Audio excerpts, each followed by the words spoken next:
Good morning, everybody. Is this working? Yeah. Good. Welcome to this meeting of the Council's Strategy, Resources and Performance Committee. It's very good to see you all, and it's very nice to be here in our nice, cool room.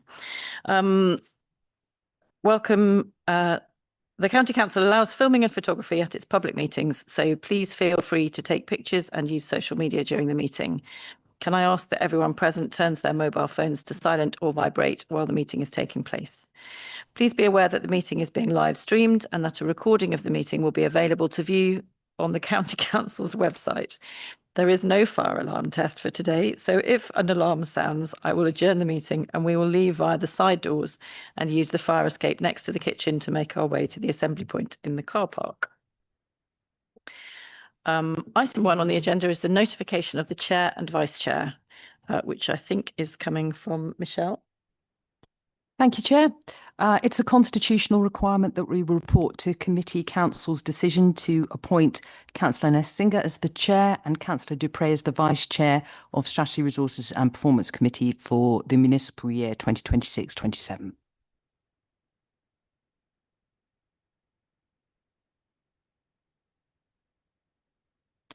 Thank you, Michelle. The next item on the agenda is apologies for absence and declarations of interest. So we have apologies for absence from, actually, shall I just hand over to you to do this, Michelle? We have apologies from Councillor Stephen Fisher, Councillor Hathorn, Councillor Whelan, and Councillor Navarro is substituting, and Councillor Wilson and Councillor Wyatt is substituting. Thank you. That's great. And are there any declarations of interest for items on the agenda today? I don't see any declarations of interest, but if anybody thinks of anything during the meeting, please feel free to say so, and we will, because that can be declared at any point during the meeting. Item 3 is the minutes of the meeting of the 12th of March. We are asked to approve the minutes as an accurate record. If any member does not agree with the accuracy of the minutes, if you could raise your hand now. I don't see any hands, so I will take those as an accurate and sign them shortly. There is also the updated action log included with the published papers.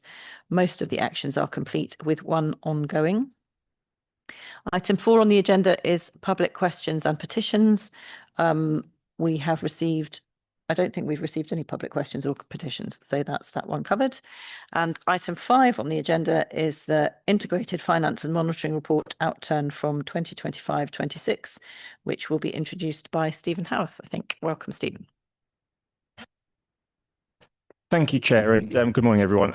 So this report presents the consolidated management accounts of the Council for the financial year 2025-26. Throughout the year, the committee's received updates on financial projections, with this report now giving the final outturn position for the year, covering the revenue budget, the capital programme and the balance sheet. Summarising first the revenue budget, the committee will see that the council has ended the year with an overspend of around £0.5 million, which is a variance of less than 0.1% against the over £500 million net budget.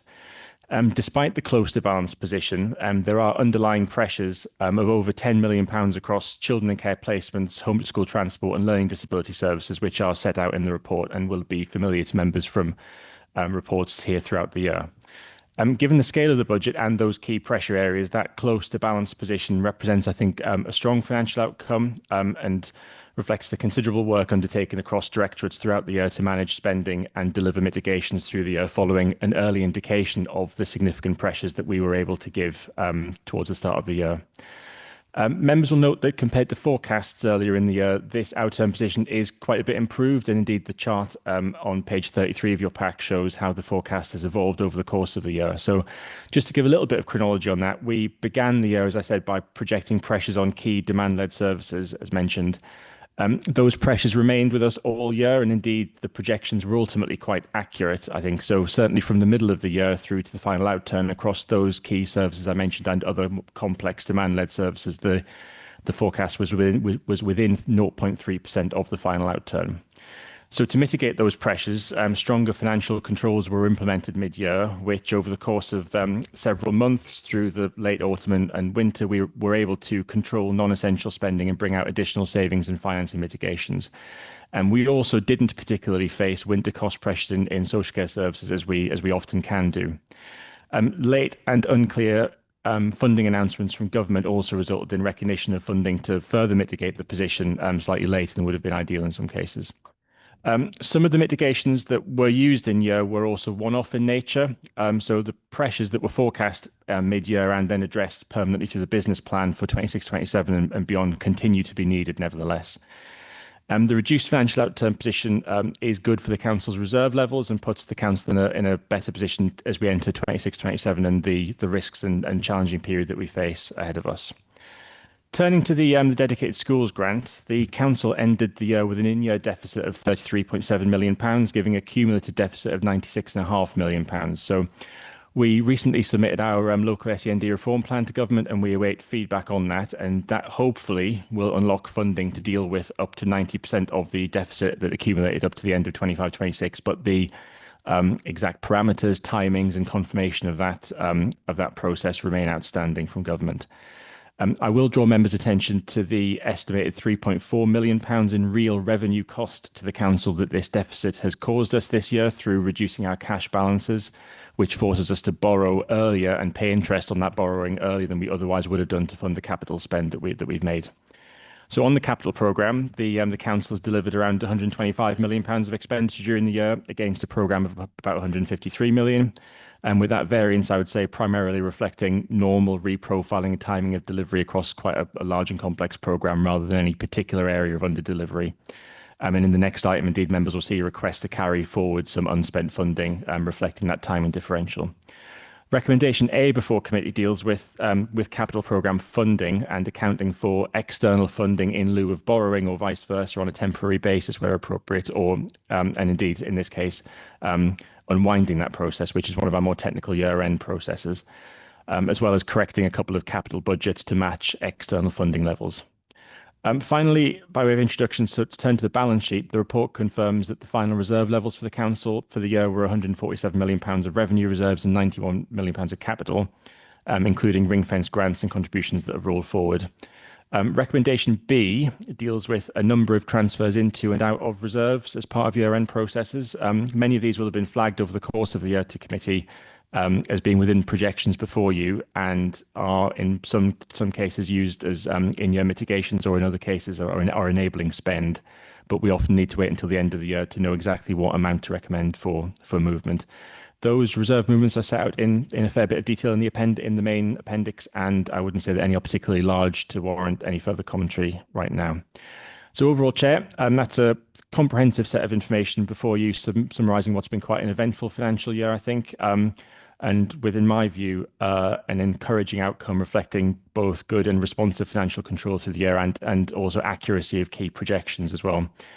Then, as well as these final management accounts, our more formal statement of financial accounts was also published this week, which itself is quite a comprehensive document, and that will be reviewed by Audit and Accounts Committee in due course and then externally audited. But I'll leave the intro there. Thank you, Chair. Thank you so much, Stephen. That's a really helpful introduction. Just before I open it to questions or comments from the other councillors, because this is our year end and because Stephen has, I think the phrase an eventful financial year is a fantastic phrase. I just wondered whether either Stephen or Michael, you might like to give a little bit of background context about the national picture, in particular in relation to, actually, I think it's probably for the next one. Don't worry. One of the things that has happened for us is that what we were expecting from government has been slightly more generous, but actually this is the year out hand. So forget that. We'll come back to that in a minute. Any questions or comments on the year end from Stephen? It has been hard work getting this budget, really, really hard work from many, many people to get this budget to be as close to its final position as it is. I don't see any questions. Ricky.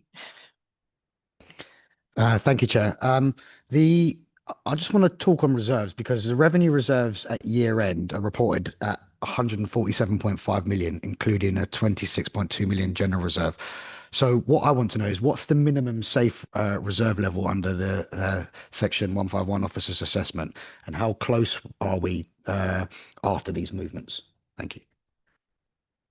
I mean, Michael may want to comment specifically, but the general reserve that is there before you in the budget was the minimum level of reserve that was set in Michael's Section 25 statement at the start of the year. That then increased through the business plan to the minimum level that was set for 26-27 in the most recent Section 25 statement. The general reserve financed the overspend, the small £0.5 million overspend, so that will be that amount below the minimum policy level, and we'll have to think about addressing that small gap in year 26-27 as we go through, or whether it's relatively immaterial. But the general reserve there is the minimum level that is set by Michael. Thank you for that, Stephen. And just coming in then on the back of that. So obviously the assessment of reserves are done at snapshots in time, subject to whether there is a significant shock or event that were to occur. Then clearly there would be a need to review at that point. So I'll next be reviewing this in the autumn as we look at the medium-term financial plan ahead of the budget monitoring, and then, budget setting, and then the actual budget setting at full council in February. So at this moment in time, it was pleasing to see the outcome. The council remains strong and financially sustainable, but clearly there are a number of geopolitical events happening internationally that will start to filter through, as well as local factors such as local government reorganisation, which will also impact on that assessment as we move forward. But for now, this is a pleasing result. Edna. Thank you very much, and I very much echo the words of Councillor Netzinger on this. Just interested that the forecasting the demand services were particularly effective this time. Can you attribute that to something in particular? It's obviously a very fine art, but I just wondered if there was anything in particular that we did that we have learned from it that we could do in future as well. One of the main things that helps us with accurate forecasting is no late shocks. And in most of the demand-led services, or I think probably all of them, there wasn't anything late that changed things. Really, what drives effective forecasting in these areas is having quite good sort of approaches and models towards the forecasting that have been built up over a number of years. We've got, between the finance service at the council and the key sort of frontline services, quite a lot of continuity of staff that have worked together for quite a long time, which benefits. They are able to make sort of reasonable worst case, or whatever the phrase is, about projections, and are able to sort of hold certain contingencies to offset any pressures that might come down the line. So really, some of it is good fortune to a degree, but having that having good methodologies that are built up over a long time, that's there's been no very significant national policy changes, etc., that would have undermined our methodologies this year, which does happen and has happened in previous years. But having that continuity and the robust processes is what's driven the accuracy, I think.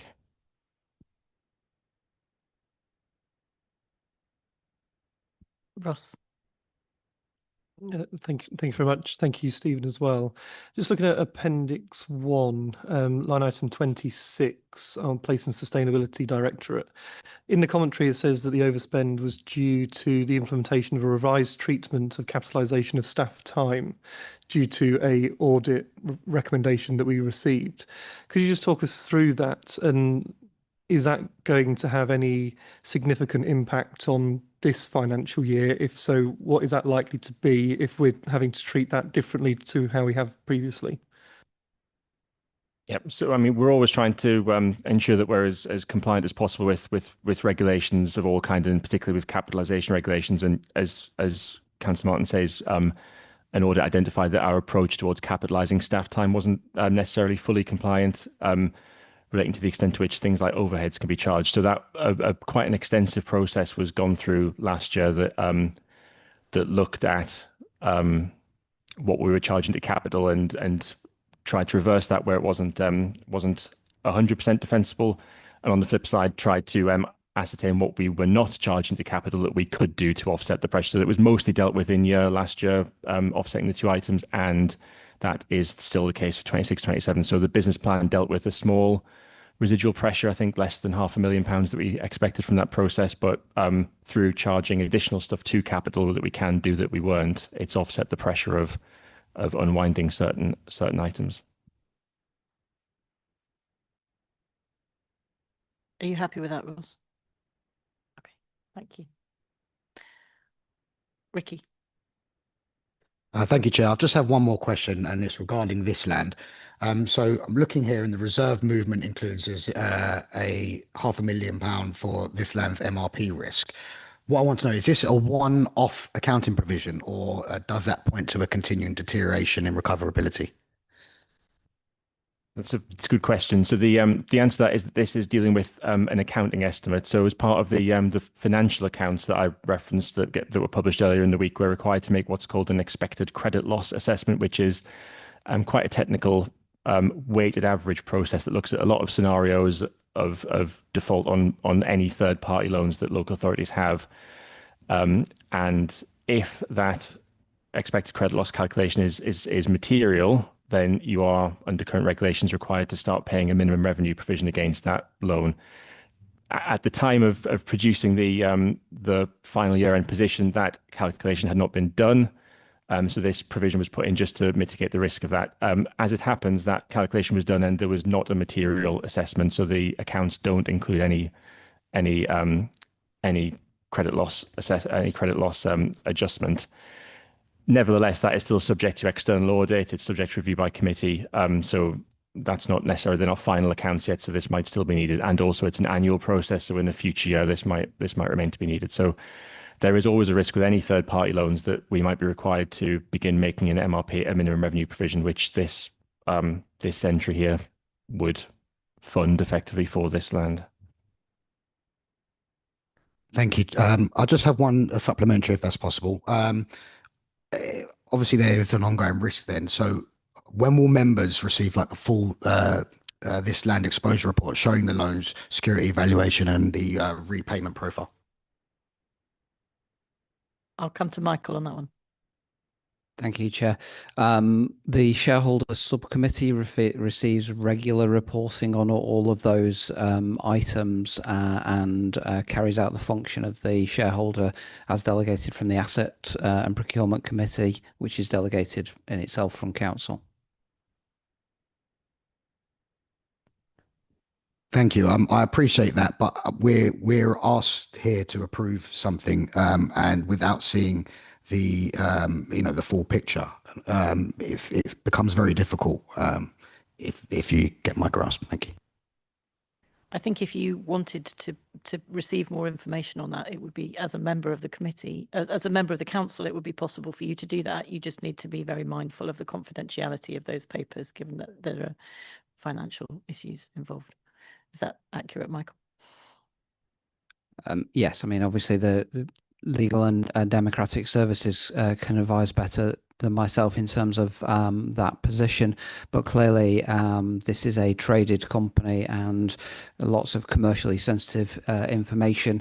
I think, as Stephen's described there, what we had to do at the year end was a technical accounting adjustment to be prudent, which is what we've done. But we've tried within the shareholder subcommittee to keep as much of the reporting in public and open forum.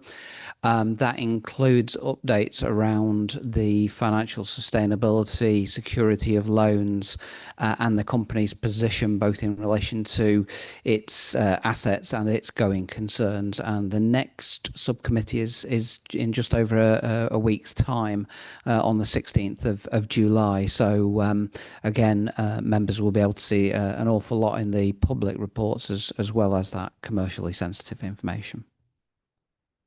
Thank you. I don't see any further hands. Elisa. Sorry, I wondered whether I should ask this, and in the end, I think I will. I was interested in the unallocated place and sustainability reserve, right? In which we appear to have 520,000 pounds. I can't do numbers. That number, 0.52 million. Yes, anyway. Now, for the purposes of this question, it doesn't matter which of the many things that we might have thought over the course of the past year might have been considerably helped towards being done if we had 500,000 to spare. What is this 500,000 going towards exactly? And couldn't it have been perhaps more specifically directed towards one of the many things that we said during the year that we couldn't use our funding for? So this is in the table at with the reserve drawdowns, isn't it, on page 44? Yeah. So that reserve is drawn down effectively to the bottom line for the Place and Sustainability Directorate. So it's funding activity within Place and Sustainability in lieu of base budget, part of the mitigations that were put in place to deliver the overall council close to the balanced position. So obviously, as a reserve, it could have been used for a range of things, but through following the significant pressures that were forecast very early in the year, we did need to undertake a range of activity to bring that down closer to balance. Otherwise, the general reserve would have had a much greater call on it from an overspend that would have just resulted in other reserves having to be reallocated to top the general reserve up. So, to answer the question, it is funding activity within Place and Sustainability generally, as set out.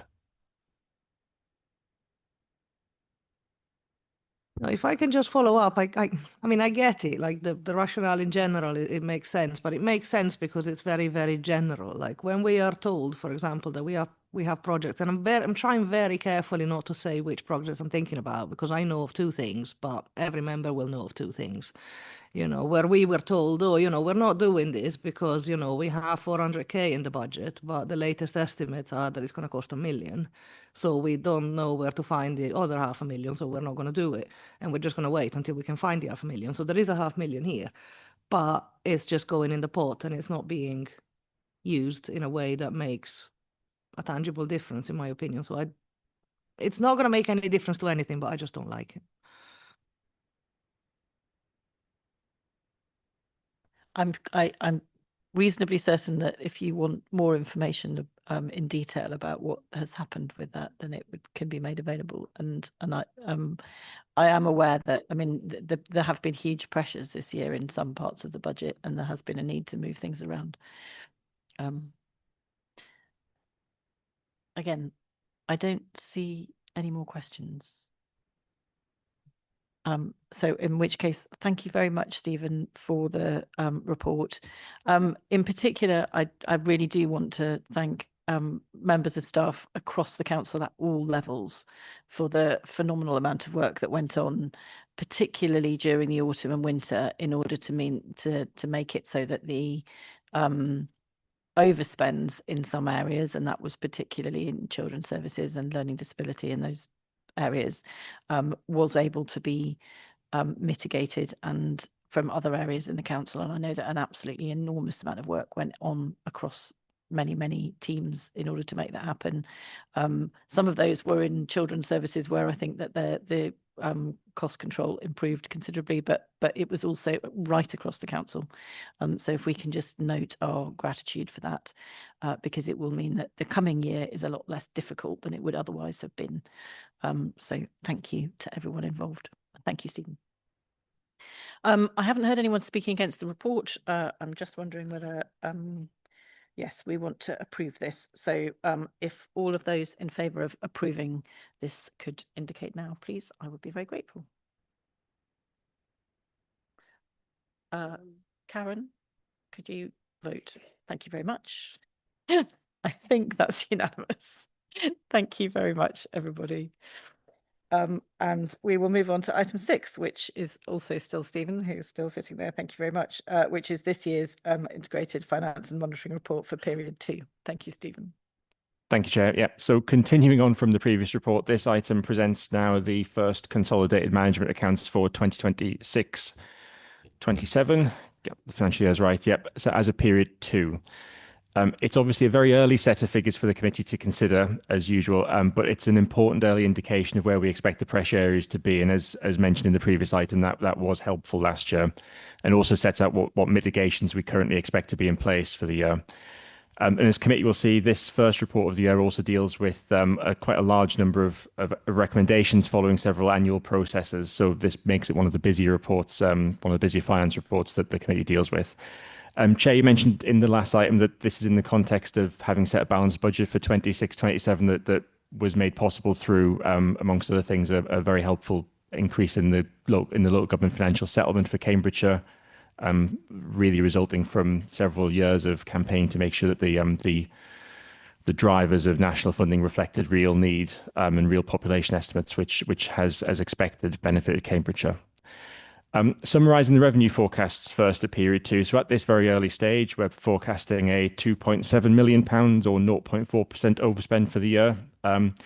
Within that, slightly familiarly, are expected pressures within children, education and families, so specifically children in care placements and home to school transport. So the drivers of those pressures will be familiar to committee members, reflecting a nationally challenging environment for the costs of placements for our most complex children, and then again, sort of a national trend in rising numbers and complexity of children requiring transport to schools. So this would likely be a familiar report to many upper tier councils dealing with the same risks and pressures. Other directorates are able at this stage to mitigate much of that forecast pressure for reasons that are set out in the report, and there is risk funding sitting centrally that was allocated in the business plan, which I'll come to in a few seconds. Forecasts at this point are starting to reflect the complex geopolitical circumstances that we find ourselves in internationally, but there isn't any significant impact on that to report at this stage. But we do continue to monitor it very closely, and some more of that might come out over the next few months. But I'd say in particular to draw committee's attention to the rising fuel costs, which is quite pressing and impacts on the council in a number of ways, and indeed. HMRC have recently increased the standard mileage rate for the first time in quite a few years, which has a direct impact on us. The dedicated schools grant position continues to worsen, with the currently forecast £63 million in-year deficit, hopefully a worst-case scenario, which is compounded by a lack of government uplift in funding for the high needs block for this year, which is quite significant pressure. And that aggregated deficit on that is not taking into account this expected and hopeful 90% of funding for the deficit that's accumulated up to the end of 25-26. But this shows that despite that grant or hopeful grant funding and the work that's ongoing, we still expect the deficit to reaccumulate over the short term. Turning briefly to recommendations A to C, following that context setting, recommendation A deals with an annual rebaselining of adult social care budgets. So through that process, we sort of relook at demand and inflation projections, and indeed look at the updating the starting point for the year based on latest information. And in this case, some projected surplus funding is identified and released as mitigation. Recommendation B puts into effect a restructure within the Education Directorate that directs more funding to SEND services. Now, so final movements on that can only be proposed now because it relates to swapping out grant funding, the final numbers for which have only been recently confirmed by government. And recommendation C asks, as I say, that corporate demand risk provision that was made when the business plan is allocated to increase the budget available for children's placements and homeschool transport.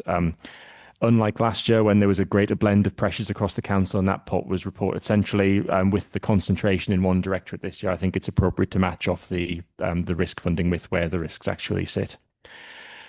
Recommendation D asks committee to release funding from the A14 detrunking allocation to fund essential highways maintenance and winter highways preparations this year. So for some further context on that, this funding was allocated to the council to fund expenditure on the former A14, the A1307 now, when responsibility passed to the council, and it is currently, before this recommendation, allocated fully against capital expenditure despite being revenue funding over the medium term. So through recommendation D and then E as well, we are proposing to enable a front loading of spend now when it's needed, and replacement of the revenue funding for future year A1307 capital schemes with prudential borrowing on a pound for pound basis. Turning to the capital programme, No forecast outturn is made at this stage, as the first task each year is to fully review capital budgets in light of unspent funding that I discussed earlier from last year and updated assessments of delivery of timing of schemes. So consequently, recommendation F is a fairly large set of environments, as usual, covering much of the capital programme that rolls forward funding and updates phasing of schemes. And at the same time, recommendation G asks for additions to the capital programme, similarly reflecting updated assessments of need and external funding allocations. Briefly dealing with the remaining recommendations, Chair. So recommendations H and I allocate funding from reserves linked to adult health and commissioning on spending items in line with the purpose of the funding. And both of those were reviewed at Adult and Health Committee this week. And then recommendation J updates committee on the budget setting process for maintained schools, something not often discussed through these finance reports, but is there in the background. So the 120 plus maintained schools are ultimately the council's responsibility, and the whole school sector is under significant financial pressure. So the report sets out those schools which at this stage are in deficit at the end of last year and or are requesting to set a deficit budget for this year, and what the council is doing about them. So some cases a structural solution might be required, but otherwise we think through robust deficit recovery planning and close monitoring, schools should be able to recover as the regulations require them to do. So I appreciate that's quite a quick run through, Chair, of what's a large number of recommendations and very early financial projections. So I'm happy to take any questions of clarity. Thanks. Thank you very much. Stephen. Chair, just conscious Stephen's highlighted the costs of children in care as a particular pressure point on one of our demand-led services. I thought contextually it might be helpful to reference members to our report that's been published within the last 2 weeks by the County Councils Network alongside the Society of County Treasurers and Newton, called Prevention to Reconnection, which formally confirms that since 2016 there has been a 29% increase in children in care across England, particularly within county councils or county unitary authorities. And whilst 0.7% of England's children are in care and 99.3% are being cared for by their families, the 0.7% in care account for a cost of something like £3.2 billion a year to local government in England alone. That is a 240% increase in children in care costs since 2016. Obviously, we are seeing some of the impact of that directly on Cambridgeshire County Council in terms of the costs of children in care, the costs of placements, and the challenges of securing some of those placements. And of course, where we have a legal responsibility and duty to take children into care to protect and safeguard them, that's not something that we have any alternative than to do, and it's the right thing to do in those circumstances. But I just thought, mindful of your earlier comments, it was worth noting the overall national context. So care placements, children in care demand, and safeguarding vulnerable children continues to be a significant pressure on this authority, but actually on every existing authority across the country that has children's services responsibilities. And for my first time today, I will make the link to local government reorganisation. And we'll just make the point that should government make decisions around the disaggregation of children's social care, significant and serious concerns about not only the impact on service users, the impact on stability of staffing, but the risk profile in terms of cost of disaggregation of children's services is something that this authority, along with others, has highlighted directly to the Secretary of State, to the Prime Minister, and indeed to the permanent secretaries of 3 government departments. Thank you. Thank you. There's an enormous amount to unpack in that, but we might not, I don't know how much time we want to spend on it. Thank you. Questions and comments from other people? There is a lot here. Ricky. Thank you, Chair. I'm going to start with the recommendation E, because I think that within this item, it seems the weakest point for me. Just want to sort of clarify my understanding. It appears we're being asked to approve this because we want to replace the future A1307 funding, because the A14 money is being brought forward for highways maintenance. So first I want to clarify if that's correct, because I can accept sensible reprofiling, but I'm not comfortable with any more debt expansion without obviously a clear repayment and value for money case. So another question I have on that then is, does recommendation E create additional borrowing that would otherwise not have been required, or does it just reprofile the existing capital commitment? Thank you. So across recommendations D and E, that's correct that the intention is to bring forward £5 million worth of funding for highways maintenance and winter preparation spending this year. That is broader than just spending on the on that specific road. So recommendation E then deals with the fact that in the current capital programme, there is £5 million worth of A1307 schemes funded from that revenue funding, which will now be spent this year through recommendation D, assuming it goes through. So either the expenditure linked to those schemes in future years would need to stop because the funding will have gone, or as is recommended, it would be replaced by additional prudential borrowing. So this is recommending £5 million of additional prudential borrowing over the next 3 years. Thank you. So what's the annual MRP and interest cost then on that additional borrowing, and why should the taxpayers fund that? I'd have to have a proper workout what the in-year cost of it. It's probably going to be about 500 grand, I think, maybe something like that. It's usually about 10% as a rule of thumb across MRP and interest on those debt payments. Obviously, that's over a 3-year period. So that's the sort of technical answer to that question. Thank you. Chair, can I recommend that we vote separately on recommendation E? Thank you. Just recommendation E or recommendation D and E? Comes difficult, but because I actually strongly support D by looking at this, but E I'm very uncomfortable with, so I'm going to go with just E. Thank I you. don't think we can separate D and E. You can?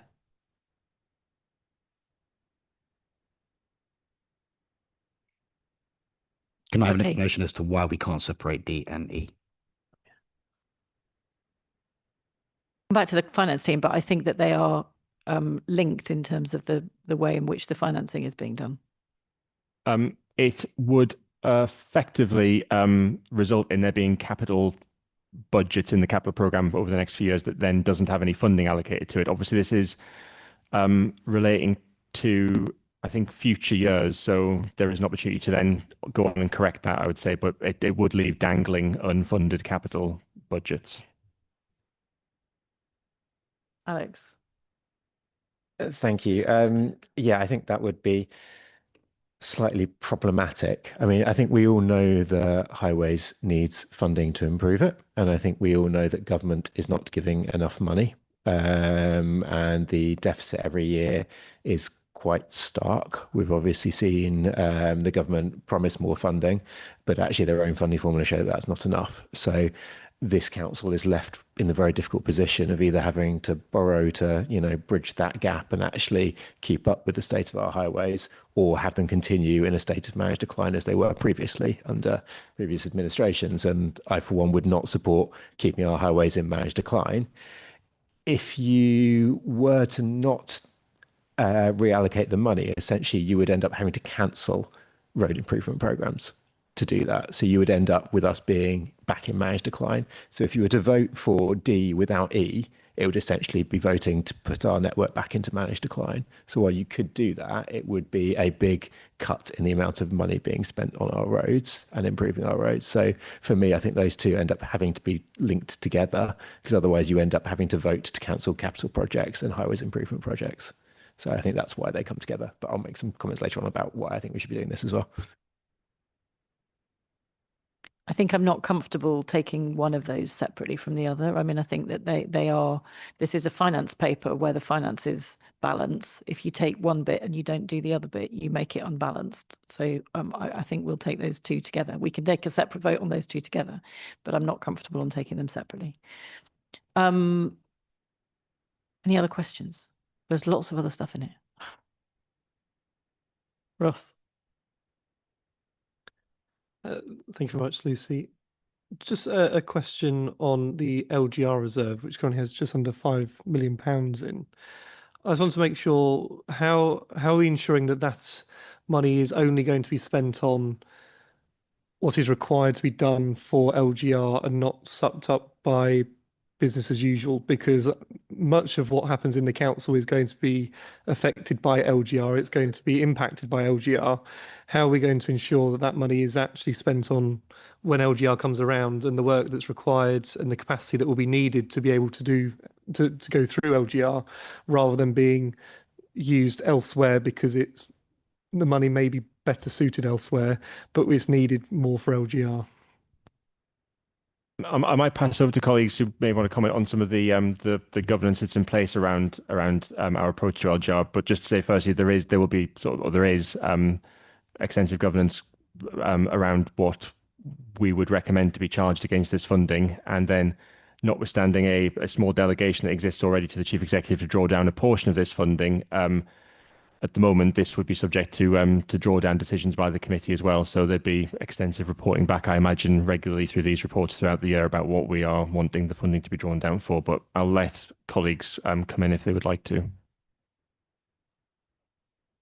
Thank you, Chair. Yes, so just to build on Stephen's answer there, completely correct in terms of the governance arrangements sit through our existing delegations, but also through our change board, where all requests will be reviewed, and clearly, if they were of a value greater than $500,000, would need to come here anyway, and any change in movement within that will be reported. I would say that at this point, going back to earlier question in relation to the level of reserves, this is one of the areas whereby I would suggest that at this moment in time, the council is needing to find more funds than it actually has. So it's very unlikely that we would have any risk in relation to the call on BA business as usual versus LGR, because I think the LGR call will be significant. But part of that will be the reporting then through this committee in terms of how and where that's being spent, and what we will need to do in relation to any shortfall in funding as that starts to emerge. Thank you very much for that, both. And you come on to the next point that I was going to make on LGR. The 5 million doesn't sound like enough for what we're going to have to do. Obviously, Cambridgeshire is the only authority that is guaranteed to need to be disaggregated in comparison to the others. There's obviously one option that would see another authority disaggregated. £5 million doesn't sound a lot if we compare it to the costs of Northern Ireland, which is a good example, and even Northamptonshire. How confident are you that we're going to be able to find the money needed on top of that reserve of £5 million to be able to deliver LGR in the ambitious timeframe that we're being set by government? Whether we agree with it or not is immaterial at this stage, but it's an ambitious timeframe nonetheless. Thank you, Chair. Yes, previous experience would suggest that the totality of the transition to safe and legal authorities is around £20 million. And that's whether it is one unitary or two unitaries. Clearly, other models such as D&D have been put forward, and we await any outcome on that. But at this moment in time, we're working on a basic principle that it'll be in line with previous experience. Therefore, it is a system held position. Not just the county council ownership in terms of the funding of that, because clearly after whatever timetable is finally decided upon, and whatever model is finally decided upon, none of the 7 councils within Cambridgeshire and Peterborough will exist. So there'll need to be contributions from all. Officers and leaders have been involved in discussions with that. So at the moment, the position is that 50% of that being funded by the county council. So we need to find, because we have flexible use of capital receipts built in alongside, we need to find about circa £4 million on those assumptions, all things being equal. At this moment in time, clearly, therefore, that's something that we are looking at. However, the initial stage, the discovery phase, which is now, before the minded to decision, is minimal cost and is really just setting up the program management. Part of that discovery is then to identify an implementation plan to get through to Shadow Authority and beyond to vesting day are on the current assumptions of the 1st of April 2028. So that discovery work will start to then set out the need and the ask, whether it is our own colleagues or whether it is consultants that are needed to be brought in, how that will impact and what the likelihood of that cost will be. So at that point, we'll have a greater clarity. And the spend will really start to then kick in from the kind of winter of 2026. And therefore there is time yet for us to appraise any missing value from both ourselves and from other authorities. So it's not something that concerns me at this moment in time, because I think we've got sufficient to see us through this discovery in the first stage of implementation, but it is something that we will probably need to come back to, or we will need to come back to in the setting of the budget for February 2027.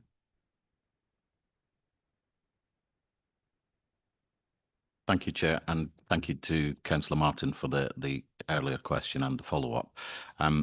2 points I'd probably want to make. First of all, as you'll have seen from the outturn report that members considered earlier in the agenda, the Council's intention with all these things is obviously to exhaust government grant funding first, rather than draw upon existing revenue or reserves.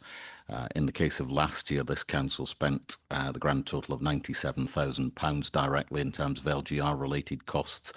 The remainder of LGR related costs were fully covered by the shared grant that was passed to Cambridgeshire and Peterborough, which was held by this authority and indeed was drawn down in agreement with the other 7 councils and with their expenditure aligned to that. So minimal direct expenditure on LGR from this authority last year, which was in line with the delegation this committee gave to me in consultation with the Chair and Vice Chair.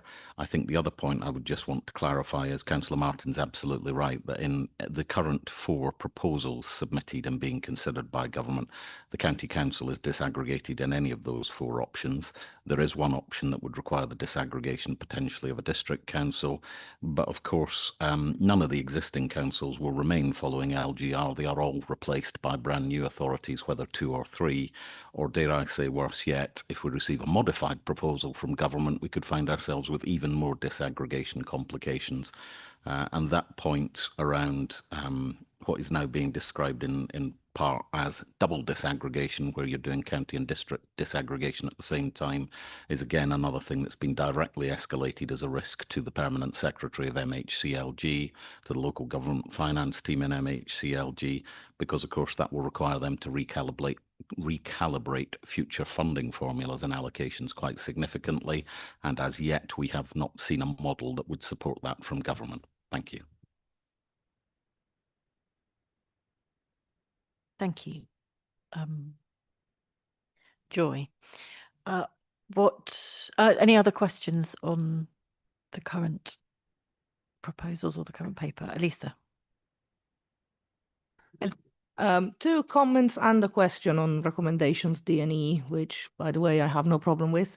But comment number 1, I think it should be entirely, I mean, I wasn't and I'm not going to, but it should be entirely possible for people who desire to vote in such a way that you cut something from the capital programme. I mean, I genuinely don't see the problem with that, but it doesn't matter. Second comment, it seems, and again, I don't have a problem with this, but it seems perfectly possible for us to borrow more when needs in specific areas arise that require us to borrow more. And this doesn't make it look good when we have things that we've turned down during the year that we have turned down on account of there is no money, and we asked, can we borrow that money, and we were told no. So just to put that on the record, because this isn't a specific place for those projects to be named. But anyway, the question is as follows. Apparently these 5 million that are being borrowed for extra maintenance costs in the Highways Department are being brought subject to an action plan at Highways. I was just going to ask when we expect that. I don't know who'd like to answer that. I'm reasonably certain that Alex can answer it, so I'm going to come to Alex. Give me 2 seconds. I need to look up the exact date. We discussed it the other day, and I can't remember the top of my head exactly what the date is. Acceptable, but you know. Apparently it's the 28th of July from our democratic services. There's an additional a extra special meeting of the Highways Authority to deal with this. Highways Committee, sorry, thank you. So that's Alex.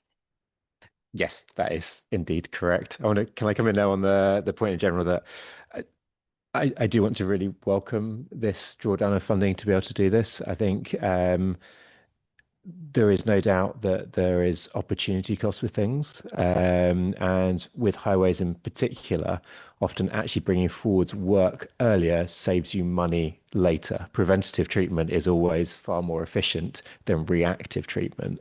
That's why I welcome this so much, because spending this money over the summer means that we can direct it far more effectively and make sure that we're actually saving ourselves money later on. So even if there is a cost of, borrowing money at some point, the fact that you're doing it earlier saves you far more than the borrowing costs. We'll be able to do much larger patches in areas where we've been continually going back to do the same potholes again and again.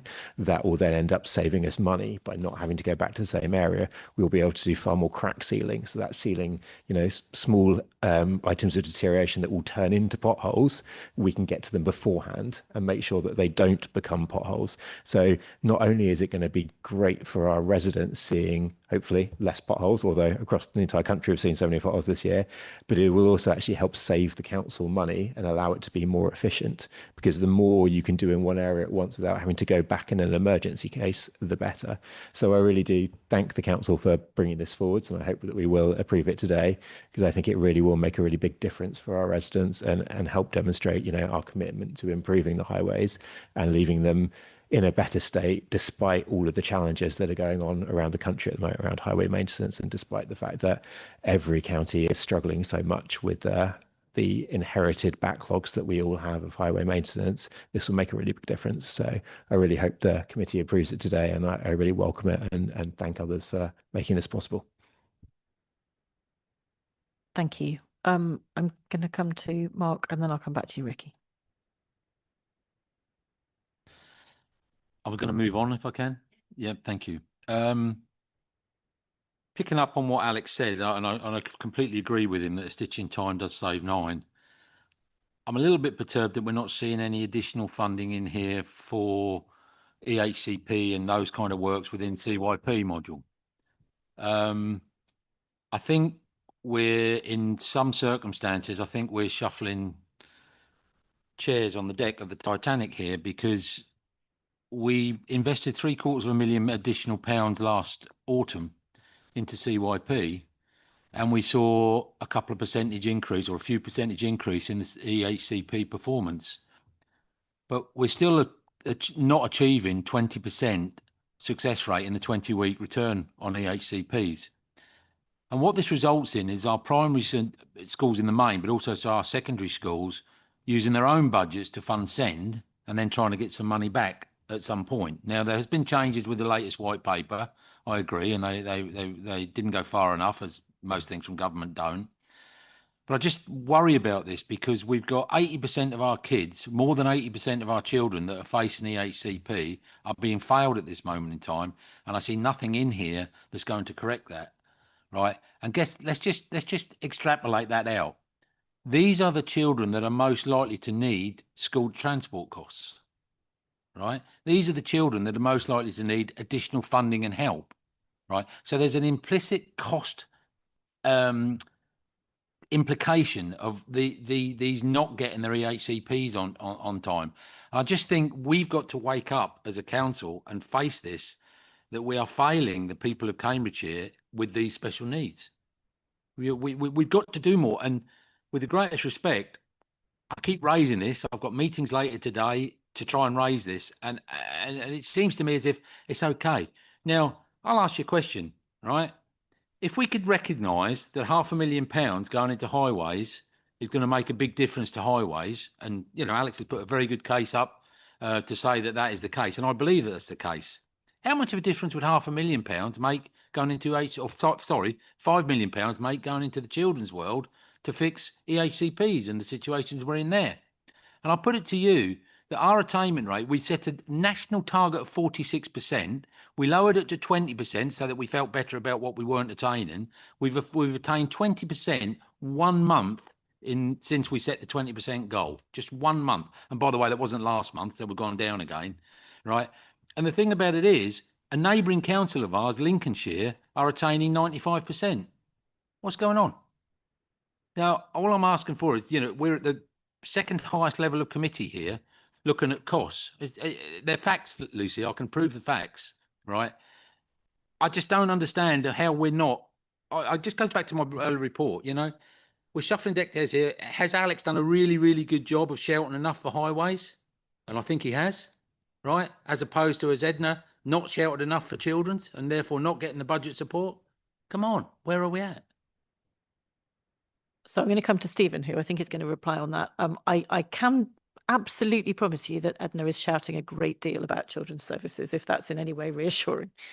Stephen, I think you were going to reply on some of that. There are some things in there, Mark, that I find it really difficult to believe. But anyway, carry on, Stephen. Chair, just a couple of comments from me, and it may be Martin wants to come forward and supplement further. So to Councillor Goldsack's point, I think it would be reasonable to say that we are currently looking from an officer perspective at potential additional investment coming forward for member consideration in SEND, but we are doing that on the back of the implementation of the new IT system that covers the whole of education, including SEND, because we want to see what the impact of that system is. We want to see what the improvements to data quality will mean, and consequently, we want to see what that will do to performance on EHCP processing within the 20-week time frame. Once we've got that information, we will consider appropriately whether or not an investment request needs to come forward for member consideration. I have to say, in respect of the role of the Children and Young People's Committee, I think it would be more than reasonable to indicate that members of that committee, including yourself, have been very clear about the need to improve performance in terms of EHCP processing and timeliness, and we also have to deliver that as part of our Inclusion for All framework and Joint Area Inspection Action Plan as well. So it would be fair to say that what we're doing is looking at building an evidenced set of investment proposals rather than just coming forward with a notional figure, just as the highways proposal is evidenced and will be talked about in detail at a special highways meeting. Any additional investment into EHCP processing once the conclusion of the restructure has happened in education is something that we'll make sure is built on evidence and brought back here or through the CYP committee in the first instance. Martin may want to add. Chair, finally, I just want to take one slight diversion before I bring or hand over to Martin, if I may, and that's just about this point of school financing. I agree about the pressure points on schools. The report itself talks to some of the increasing pressures on Cambridgeshire schools in a number of ways, including a number of those that are having to receive additional support for financial recovery activity from our finance service. I will also make the point that as of yesterday, that pressure on schools was compounded by government setting a pay award where they expect schools to fund the first 1% for teachers rather than providing the full 3.5% that they've awarded to teachers. So I think it does rather feel as though schools are getting the thin end of the wedge, a pay increase, but you have to find at least a third of it yourselves from your existing budgets. A digression I appreciate, but on the EHCP point, nobody thinks it's okay. Thank you. Martin, do you want to come? Yeah, I just wanted to add for members' reassurance that whilst the Mark's absolutely right about the 20-week timeliness, the investment and the service redesign is having an impact on a positive impact on the completion of assessments and plans being issued. So if I can give you some quick bit of data. So the first half of 2025, we were completing and issuing around about 35 EHCP assessments and plans per month from January to June. Following the investment in the autumn, that increased to 75 per month. And because of the investment and other things that are happening as part of the redesign, from January to May this year, we've increased that to 100 per month. So that's almost a trebling of output. Now, because we have a backlog of cases, Mark's absolutely right, those children waiting, the numbers of children receiving their assessment completion within 20 weeks is fluctuating around about the 10% mark, which we all accept is not good enough. But we have about 2,000 children waiting in the backlog, and we adopt a risk-based approach to assessing their needs. So where children within that backlog have needs that are worsening, or they're approaching a phase transfer in their school, going from primary to secondary, for example, or they become a looked after child, as an example, or their disability needs worsen, then they will be prioritised for their EHCP assessment. So whilst the numbers of EHCP assessments output has trebled, the performance on 20 weeks has not. But that's the explainer on that, just to say that the investment is working on creating more EHCPs for children. But you're right, Mark, to make the link between that and homeschool transport, because if we're trebling the output of EHCPs, then that will mean many more children are requiring home to school transport, and that's reflected in this report, in the forecast outturn, as if we were only doing January 20. The first half of January's figures, 35 per month, then the increasing demand on homeschool transport will be slower. But as we're improving our output on the EHCP plans, the demand on homeschool transport is growing at a faster rate.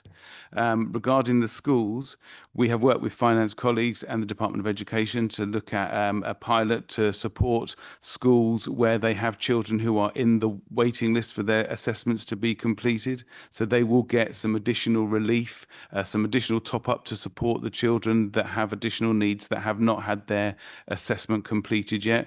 That will offer significant relief to schools. That was co-produced with them and with the Department of Education and with finance colleagues.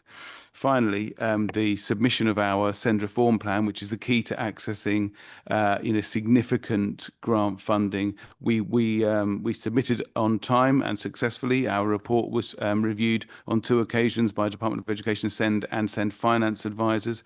Their advice to us was that we have, with amendments made after the first review, that we have met, as far as they're concerned, the criteria for that report. We will get feedback from the Department of Education. They're saying no, September.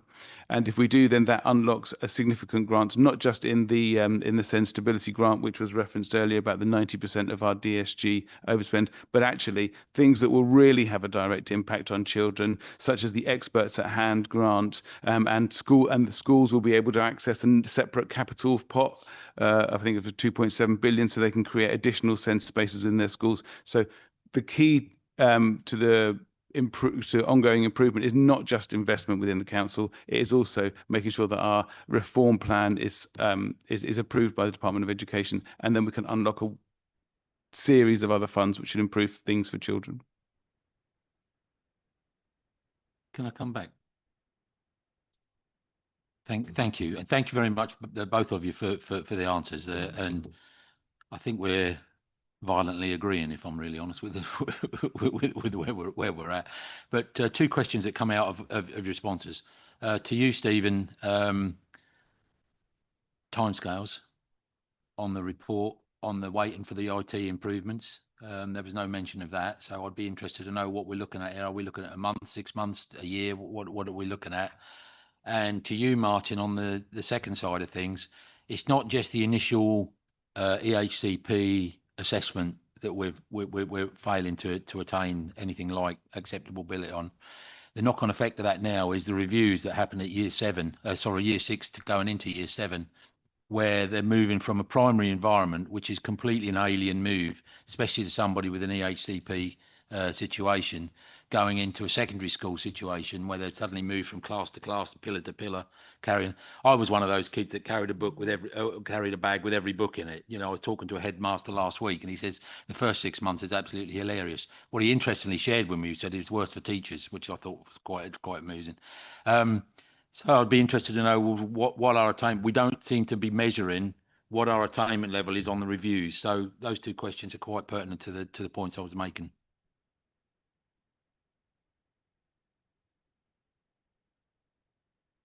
Chair, thank you. On the IT system, the revised education IT system, including SEND, went live at the start of June. I have to say this is a good opportunity for me to publicly also take the moment to thank staff across education, because of course, particularly in education, as we know, the teams are currently subject to a restructure process, which is partly to put additional investment and staffing into the SEND service from within existing budgets rather than requiring additional investment. So I need to see what the impact of that is. Secondly, to thank customer and digital services who worked alongside education to get this system live. Just to be clear, this isn't a system just for SEND. It has 15 individual modules which cover the totality of education's operations from early years right the way through to SEND. So it's been a significant IT change, and the first that education in this authority has had. I'd be tempted to say for over a decade. So in terms of the question around how long, I would say that we would normally give 3 months post-implementation, and we also need to settle the restructure down to work it through. There is work already underway on potential business cases, but of course the outputs from the benefits realisation from the IT system, conclusion of the restructure need to be seen. So I would normally say, if we are bringing forward proposals for member consideration, that would be at the next meeting of this committee, would be my expectation. But that will depend on whether or not the evidence is sufficient. Martin might want to talk to that more when he answers as well. Thank you. Thank you very much, Stephen. Thank you, Chair. Yeah, so if I'm just going to move quickly to the annual reviews before I forget it. So the annual review process. So one of the reasons why at the beginning of the year and throughout the springtime period, the EHCP 20-week timeframe has dropped is because we did focus on those children that are approaching their year 7 transfer from year 6 up to secondary school. We do have that data. I don't have it with me, but I will share it with you. But we do track that data, and it is that performance which directly, and the recognition of the importance of that, which directly impact on the initial assessment of the 20-week timeframe being so delayed, reducing from where it was. Still not strong enough performance, but that's largely the reason why the first half of this year that changed. Can I just pick up one comment that Mark made that I raised my eyebrows very significantly about, which was the performance in Lincolnshire. I find it hard to believe that. But what I would like to do, and potentially, I don't know whether this is Joe or Martin's team who might do it, would it be possible for us to have a look at the performance across other similar areas? I mean, Lincolnshire is not the same as Cambridgeshire, but I would be very interested to see what is going on in different parts of the country on EHCP performance. Bearing in mind that the explanation that Martin gave us is partly that the team here have been focusing on the urgency of need, which I think is absolutely right, rather than the 20-week performance. But I think it would be useful for us to be able to have some comparison data across other councils anyway. So it looks to me as if that might be something that Joe's team might pick up.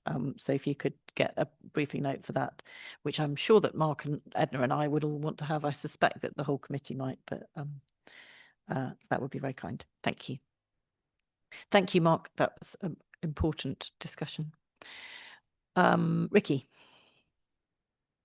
Thank you, Chair. I just want to bring it back a little bit because I wanted to say that I agree with Alex in regards to the highways and making sure that we're improving our roads so that later on down the line we're not getting an extra cost.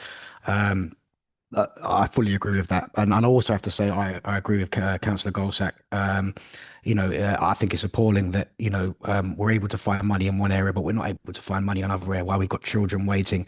These are core services. But then I agree with Councillor Mancini here. We can find money elsewhere. I mean, from a public perspective, from talking to residents, a wise person actually once told me that all the public want is to not be involved in politics, but they want their politics to work for them. That means having all their key services needs met. But this is happening whilst we have, while we're trying to fund the key services as well as discretionary services. So, what is the cost of these discretionary services? What are they? What's the benefit of them when we're falling short in key services areas?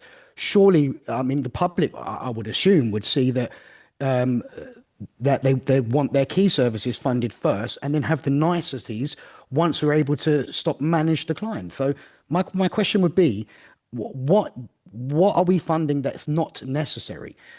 Because I know we're funding discretionary projects. So what are they, and what's the benefit whilst we can't borrow money for key services areas? It doesn't make sense to me, and I'm sure it wouldn't make sense to the public. So my very short answer is that I don't think we're funding very many discretionary services. There are some, I mean, that there are things, I'll come back to Alex. There are some things that we do that we don't have to do. I suspect that our public would be, I mean, some of those are things like our highways maintenance programme is we are spending it way above the level that government fund us for. But I think if you were to go out and ask the public whether we should be decreasing our highways maintenance spending because some of it is discretionary, I suspect that that's not the thing they would want you to be taking it away from. But I will come back to Alex.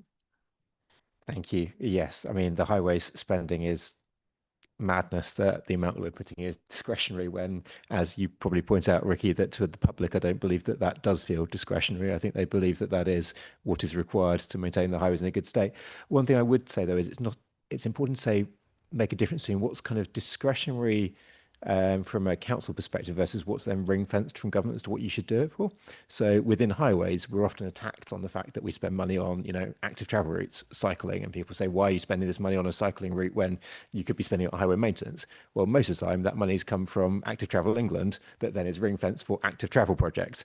And I think it's often very easy to say, why are you spending on this rather than that when it feels like it's less important, but so much of our money has strings on it that's attached to certain things and needs to be spent on that. So I really wouldn't want that to be lost in highways. It is amazing the number of public that don't understand the difference that certain funds to us are given for certain purposes, and we can't simply relocate that. If we did, that money would simply be taken away and it would be less money for the people of Cambridgeshire. So we do have to be really careful what we think about and how we make sure that the residents understand the requirements on what we're spending.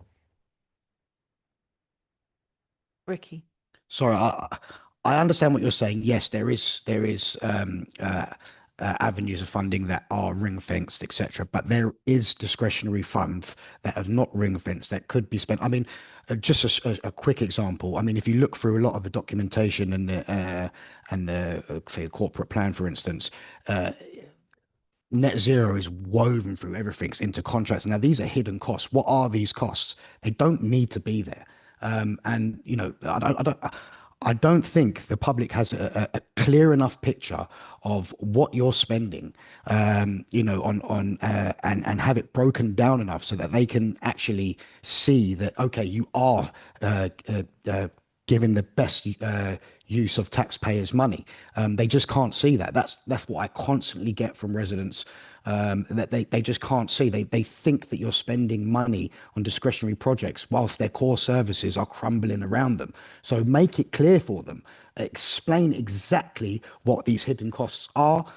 Lay it out so even myself and other members can actually scrutinize it properly and have a much clearer picture. So we're not having to borrow in one area and then leave another area such as the CYP to suffer, and we have children waiting. I'm sorry, but that's not acceptable. Thank you. Lorna, I think you wanted to come in. Yes, just to say that in addition to calculating the cost of spending money, there is often a need to calculate the cost of not spending money. And the cost of not spending money on environmental initiatives is that you end up opened to spending a lot more money when you have floods, you have fire, you have other emergencies, you have ill health, when you have heat waves, you have damage to highways when you have flooding, surface water or other flooding. There is a cost associated to not doing the necessary stuff to tackle changes in our overall environment. And I think that suggests that the picture is a lot more complicated than just the simplistic, if we don't have to spend money on something, we just shouldn't spend it, because there will be consequences down the line in not doing so, which will become emergencies and expensive emergencies. I think we're in danger. I'm just going to intervene, Chris, and then you can come back if you would like to. I think we're in danger of getting quite a long way from the paper that we're discussing. On the point that Ricky made about there being net zero in our contracts, every one of those contracts will come to a county committee at some point, and it will be discussed. And if there are costs involved in net zero, those will be discussed at that meeting. I am not aware of many, if any, but it may just be that I'm not aware, contracts where that element, that reporting, has added a significant cost. If there are some, then I will be interested to hear about them. But I want to be really clear that the job of councillors is to scrutinise those contracts as they come through the committees, and then decisions will be made on them on a contract by contract basis. And that is not that they are not hidden costs, they come through our committees. And the job of all councillors, and some of us spend a lot of time doing it, and some of us spend rather less time doing it, looking through those contracts, making sure that we are getting best value for the council. And nothing will be even brought as far as a committee if it doesn't offer good value for the council, because our Section 151 officer would say that that was illegal. Chris. Thank you indeed, Lucy. And I do apologise, but I wasn't intending to speak, but a comment which has just been made by Lorna just prompted me to speak. Because sometimes things are said which are just blatantly wrong and are just allowed to go unchallenged. And Lorna just said that among the things that justify our spending money on climate and environmental matters is the alleviation of heat waves. And we've recently had a very significant heat wave, as we all know, and I took the trouble to work out, to the best of my ability, and I was able to do it much more easily, I have to say, from my council, where I've got more data easily available to me than from Cambridgeshire. But I tried to work out, in terms of global climate and in terms of the total amount of CO2 in the atmosphere, the increase in CO2 or CO2 equivalent in the atmosphere, and what Cambridgeshire is responsible for, and Cambridgeshire County Council is responsible for, just how much of the heat wave was the responsibility of the work done by Cambridgeshire County Council, how much was alleviated. And the number I came up with was less than 1,000th of 1 degree. It's absolutely insignificant. So to say that there's a justification in the spending of money because it helps to alleviate heat waves, mathematically just isn't true. If you look at the total amount of emissions that there are across the world, the amount of emissions we've got in total in Cambridgeshire, and even less the amount of emissions we've got responsibility for here in Cambridgeshire County Council, if you look at that, the numbers just don't stack up. And to be quite honest, oh, sorry. Okay, Lucy, I've made my point. Thank you. I think you have made your point. I think we need to get back to the paper. I do want to say that when we're talking about alleviate, what you're talking about is the contribution of Cambridgeshire's emissions. I suspect what Councillor Dupre may have been talking about may have been alleviating conditions for individual people, making sure we have cool spaces, making sure that we're not putting additional pressure on A&E. In terms of dealing with a changing climate, there are issues that the council may or may not be doing, which deal with reducing our emissions as a council overall, but there are also an enormous number of adaptations that we will all need to be taking very seriously over the next decades. And I think that the word alleviate could certainly be taken to mean adaptations just as much as it could mean reducing our contributions. If it's on climate, Alex, is it really important? It's going to be really short because we're going back to the paper. I was just going to say, I think the latest studies show that urban trees reduce temperature by 2 to 8 degrees. Thank you. That's a helpful contribution, and we will now return to the paper. Does anyone have anything to say that is not climate related, given that this is not a paper on climate change? Ross. Thank you very much, Lucy. I just want to come back to DSG and CYP. I raised this at CYP, and as we've got the Section 151 officer here today, I'll raise it with him. Obviously, we're showing a significant overspend predicted for this year of 60 million, which is doubled what our overspend was last year. Even with the 90% money that we're going to get from the government following our SCND reform plan, we're still going to end up with roughly £80 million in the deficit in debt for that service, because we're likely to receive about 89 million is my estimation.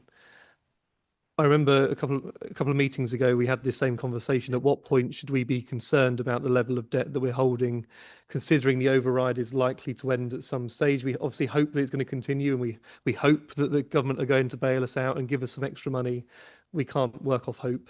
At what point do we as a committee need to be very concerned that we're going to be laden with nearly £80 million plus worth of debt that we're going to have to finance ourselves, having a significant impact on our revenue budget and our reserves, which are depleting day by day. But also looking ahead into LGR, I just want to make sure that we're not kicking this can down the road and saying, well, in 2 years' time, it can be somebody else's problem, because it will be somebody else's problem if we don't do something today. Thank you, Chair. I wasn't quite following those calculations. I have a slightly different position in my mind. So if we look at the position up to the 31st of March of this year, we will need circa about £8 to £9 million, which we've already got provided for within the council's reserve. So that should give us a position in relation to the legacy position. As we look at it going forward, I have 90% of circa, let's say 70 million and let's say 80 million. So if that is funded on basic maths, we've got 7 plus 8 in terms of that, and £15 million that would be needed in terms of the current year and next year if that were to be the position. But obviously we'll continue to monitor and report that. So I've got a slightly different figure to what you've got in terms of that. It does assume that it's up to 90%, and clearly the first point is government will need to go through the plan and assess that, and we'll need to get the calculation. There may be challenge of that. So ifs, buts, and maybe still exists around this. Clearly they haven't set out how they're going to work the formula for 26/7, 27/28, so it could actually be higher than the 15 I've just described in terms of that simple maths. But you're right, then in terms of then coming back to the point, it is something that we don't yet have provided for in our reserves. Ministers and civil servants have been very clear, as I think have SIPFA and the sector, that the statutory override should be lifted. Statutory overrides are for temporary purposes only, and this will now have been running for 9 years, I think, by the time we get to 31st of March 2028, and that's not feasible either. As I understand at the moment, and this was from discussions with civil servants last Friday, government is aware of the situation, is looking at options. We calculated for the Society of County Treasurers, working with Newton, that across those 42 authority now, which are unitary and counties, that the potential debt across just our society will be in the region of £500 million to £800 million. So it's a significant sum. When addressed with that, the civil servants told us they were looking at capitalisation position. So that leaves us, as we move into, again, the February 2027 budget setting, having to consider, is this something that the council wants to fund through decisions? And those decisions might be the reallocation and repurpose of reserves. It might be to set money aside from revenue or to fund its own borrowing, or it is something that it waits to the 31st of March 2028, which, as you point out, on the current timescale is the LGR end of this council, and the vesting day starts the following day, and therefore is that a capitalisation position for those future authorities. And the simple position is, from my perspective, that is something that we need to work through over the next 6 months. Critical to that is the first step in relation to getting the SEND reform plan signed off and understanding the allocation from this year, as well as understanding the other SEND reforms and the other actions that we've got within the system. So I would expect that there will be more commentary from this in my Section 25 statement come February, if not in the autumn, depending on when we hear from DFE. Thank you. I'm going to go to Stephen, and then I think we might move to a vote on this, because I think we're increasingly getting far away. Stephen. Thank you, Chair. 2 observations, really. First, thank you to Councillor Martin for the question on the point around kicking things down the road. not by this authority. Obviously, as with all other authorities in Cambridgeshire and Peterborough, the minimum requirement is to achieve safe and legal transition through local government reorganisation. That means that this authority is already taking a series of prudent and sensible decisions, not just to secure value for money, but ensuring that we're not encumbering future authorities with long-term contracts unduly. So we are assessing those very carefully. Clearly, through the local government reorganisation process, there is effectively a period of disclosure in which we get to see everybody else's dirty washing or dirty linen, if I can describe it that way. So I think that period of disclosure will actually be hugely important in terms of Section 151 officers collectively and helping prepare shadow authorities for setting their first budget, because I think it would be reasonable to say that the 7 authorities across Cambridgeshire have different financial positions, different commitments and different long-term encumbrances, some of which are more substantial relative to their current budgets than others. So I will be equally interested to see that the other 6 authorities don't kick any cans down the road. The second observation was back to the earlier discussion around value for money and resident views. Just to note that this council consistently scores significantly higher than the Local Government Association's National Satisfaction Survey on residents' views on value for money, and has continued to improve that position as reported through our own Quality of Life survey. I would take the opportunity to encourage people who haven't received a direct call to be interviewed as one of the 5,500 people to complete the online survey, because that would allow them to express their views on value for money. And the survey remains open, I think, until around the 5th of August this year. Thank you. Thank you. Right.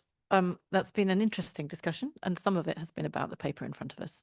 I think we will now move to the vote on this, and I think if it's all right with Michelle, we will take all of the recommendations except for D and E, and then we'll take those separately, if that's still what you would like, Ricky.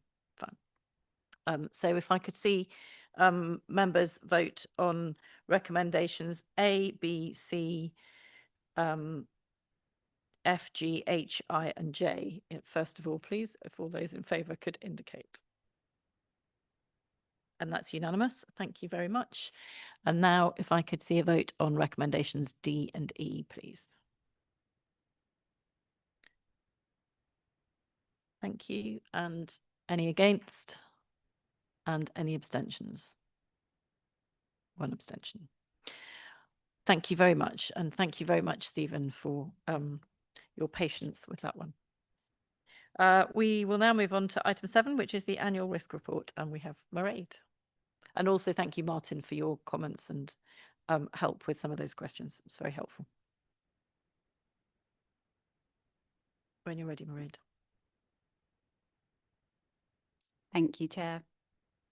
So this paper represents our annual update to committee on risk management activity throughout the year. Worth noting as well that the same report will also be going to Audit and Accounts Committee on the 24th of July. You will find the full annual risk report at Appendix 1 to the papers. This gives an update on the implementation of actions within the Council's risk strategy and the outcomes of our annual risk assurance review, which we use to identify new actions for a refresh of the strategy each year. The proposed new strategy is at Annex B. Worth noting that normally risk strategies cover a 3-year period. This refresh covers 2026 to 2028, bearing in mind the expectation that new authorities will be in place from 1st of April 2028 under LGR. The outcomes of the annual risk assurance work carried out by our corporate risk manager has led to some updates to the Council's risk management policy. This is presented to this committee annually, and this year I would particularly highlight 2 key updates to the policy which you should be aware of. So firstly, the introduction of risk categorisation. This is set out in the annual report from section 4.3. The aim of this is to be able to group risks by their risk theme. So, for example, risks that are related to financial impacts or safeguarding impacts, etc. Introducing this helps us to look at how directorate risks and corporate risks align to overall risk areas across the council and allows us to start linking risks by those themes. It's recommended as good practice, and we are proposing that for our categories, we use the risk categories that were previously agreed for the purpose of setting out risk appetite across different categories of risk. These are set out at 4.7 of the report. And then at section 4.8 of the annual report, you can see some charts which give insight on the current balance of risk categories on the corporate risk register. And hopefully that demonstrates that we can start to use this kind of information to give us different insights into how the council is managing risks across different themes and areas, both at that corporate level and the directorate, and potentially also the service level as well. We have also amended the approach to scoring the financial risk impact, which is set out at section 4.12 of the annual report. The thresholds for financial risk had not been increased in a number of years. Benchmarking against other councils suggested that they were on the lower side, with any impact over 10 million previously scored as very high. Additionally, previously our scoring of financial risk didn't distinguish between capital or revenue, and our benchmarking looking at the approach taken by other councils suggested that a number of other councils do use that distinction. So the intention is that once the updated policy is implemented, we will be rolling out communications to officers on this, as well as delivering training through our corporate risk and performance officer group to ensure that officers are familiar with some of these changes. Just to note as well that as part of the annual risk report, there is also the updated corporate risk register, which is presented as Annex A to the report. Risk A remains in a confidential appendix. And just to summarise, we're asking that committee note and comment on the annual risk report and the corporate risk register, and that the committee endorse the risk strategy at Annex B and the updated risk management policy at Annex C. Very happy to take any questions. Thank you very much, Mairead. Chris. Thank you very much, Lucy. I may be in a fairly small minority in this council who, when seeing that risk management and the risk management report was on the agenda, smiled and thought, oh, this is great, I'm going to look forward to this. So I accept I may be in a minority. But nevertheless, risk management is important. I think we all know in principle that risk management is important. And I do have to say to the council, and I'm saying this with the position of being chair of the Audit and Accounts Committee, I have to say that over the last 12 months, and that's what we're really talking about here, our risk management processes have improved further. So I don't want to sound negative at all, but I opened this report with great hope. I was particularly pleased when I saw paragraph 1.1, which emphasized at the very beginning that risk management isn't exclusively about reducing risk. And I thought, yep, this is going to be exactly what I was hoping for and expecting.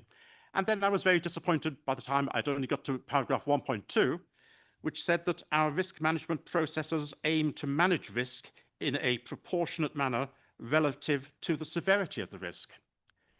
And it was almost as though all of the changes which have been made, all of the improvements which have been made in the last 12 months and more hadn't actually taken place. And in fact, I'm seeing a few rather blank looks I'm receiving from members opposite about why that statement should be so wrong. And the reason it's wrong, the reason it's so out of date, is that it's just not correct. And it doesn't even correctly reflect what we do. Because what we do, and I have to say Mairead has played a very significant part in this, is that what actually is the case is that our risk management processes aim to manage risk in a proportionate manner relative to the difference between the severity of the risk and our risk appetite. And that's the reality of what we do, and that's not what's reflected in paragraph 1.2. And then you can go through the whole of the risk management strategy, and you'll find no reference at all to risk appetite in our risk management strategy until you get down to paragraph 4.5.1, where there is one reference in the report. And I have to say that I think the risk management strategy is lacking in that respect. And I don't know if it's going to be possible, Chair, but I'd really appreciate the possibility that officers, Mairead in particular, could consider when coming to audit and accounts later this month, maybe making some proposed amendments to that to reflect the fact that our risk management strategy does include, and in fact has an integral part of it, risk appetite.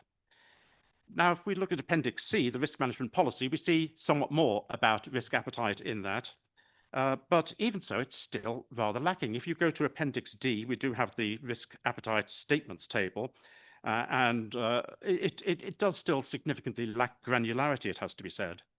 But all through the report, all through even the risk management policy in Annex C, it's all about officers and what officers will do, what officers' approach is. Paragraph 5.2 about the escalation of risk, it's about officers' judgment. Nothing mentioned about our risk appetite and whether a risk is above our risk appetite or not. And the reason I said our and emphasized our is that the risk appetite is our responsibility as councillors. It's for us to determine what the risk appetite should be, and it's a really important part of the function that we perform in terms of risk management. It's not merely overseeing what is done, but also assessing what should be done in terms of risk appetite. Risk appetite always is changing as a result of changing circumstances, and few things are changing more at the moment than the challenge which we're faced with local government reorganisation, where our risk appetite may well need to be reassessed quite soon and quite urgently. So I really don't want to be to sound negative, because I'm not. I believe that there have been significant improvements, and again, I do thank Mairead for all the work she's put in, significant improvements in our risk management processes and policies, but they're not fully reflected, certainly not in the strategy, and not sufficiently reflected yet in the policies that we've got here. And what I particularly am concerned about is the emphasis, which there should be here, that we as members have to have that responsibility. It's our responsibility for the setting of and reviewing of risk appetite. Mairead, do you want to reply at all? You don't have to. Thanks, Chair. I'm happy to respond. I think it is worth noting the split between the intention of the risk strategy and the risk management policy. So the risk strategy sets out the new actions that we're intending to take over the next 2 years to further strengthen our risk maturity, whereas the risk management policy sets out our existing approach. Now, having undertaken quite a significant amount of work around risk appetite in 2025, much of that is reflected in the policy, but not reflected in the strategy, because at present we're not proposing further specific actions around risk appetite. That's not to say that we can't take action on the risk appetite side, but that's simply not something that's come up as being an area that we particularly need to focus on development-wise when we undertake our risk assurance review and do benchmarking against other councils. I think we've seen that actually our approach around risk appetite is in line with the good practice that we see elsewhere. And the work that we've done in 2025 has strengthened our approach around risk appetite. Hopefully that answers at least part of the question. Thank you.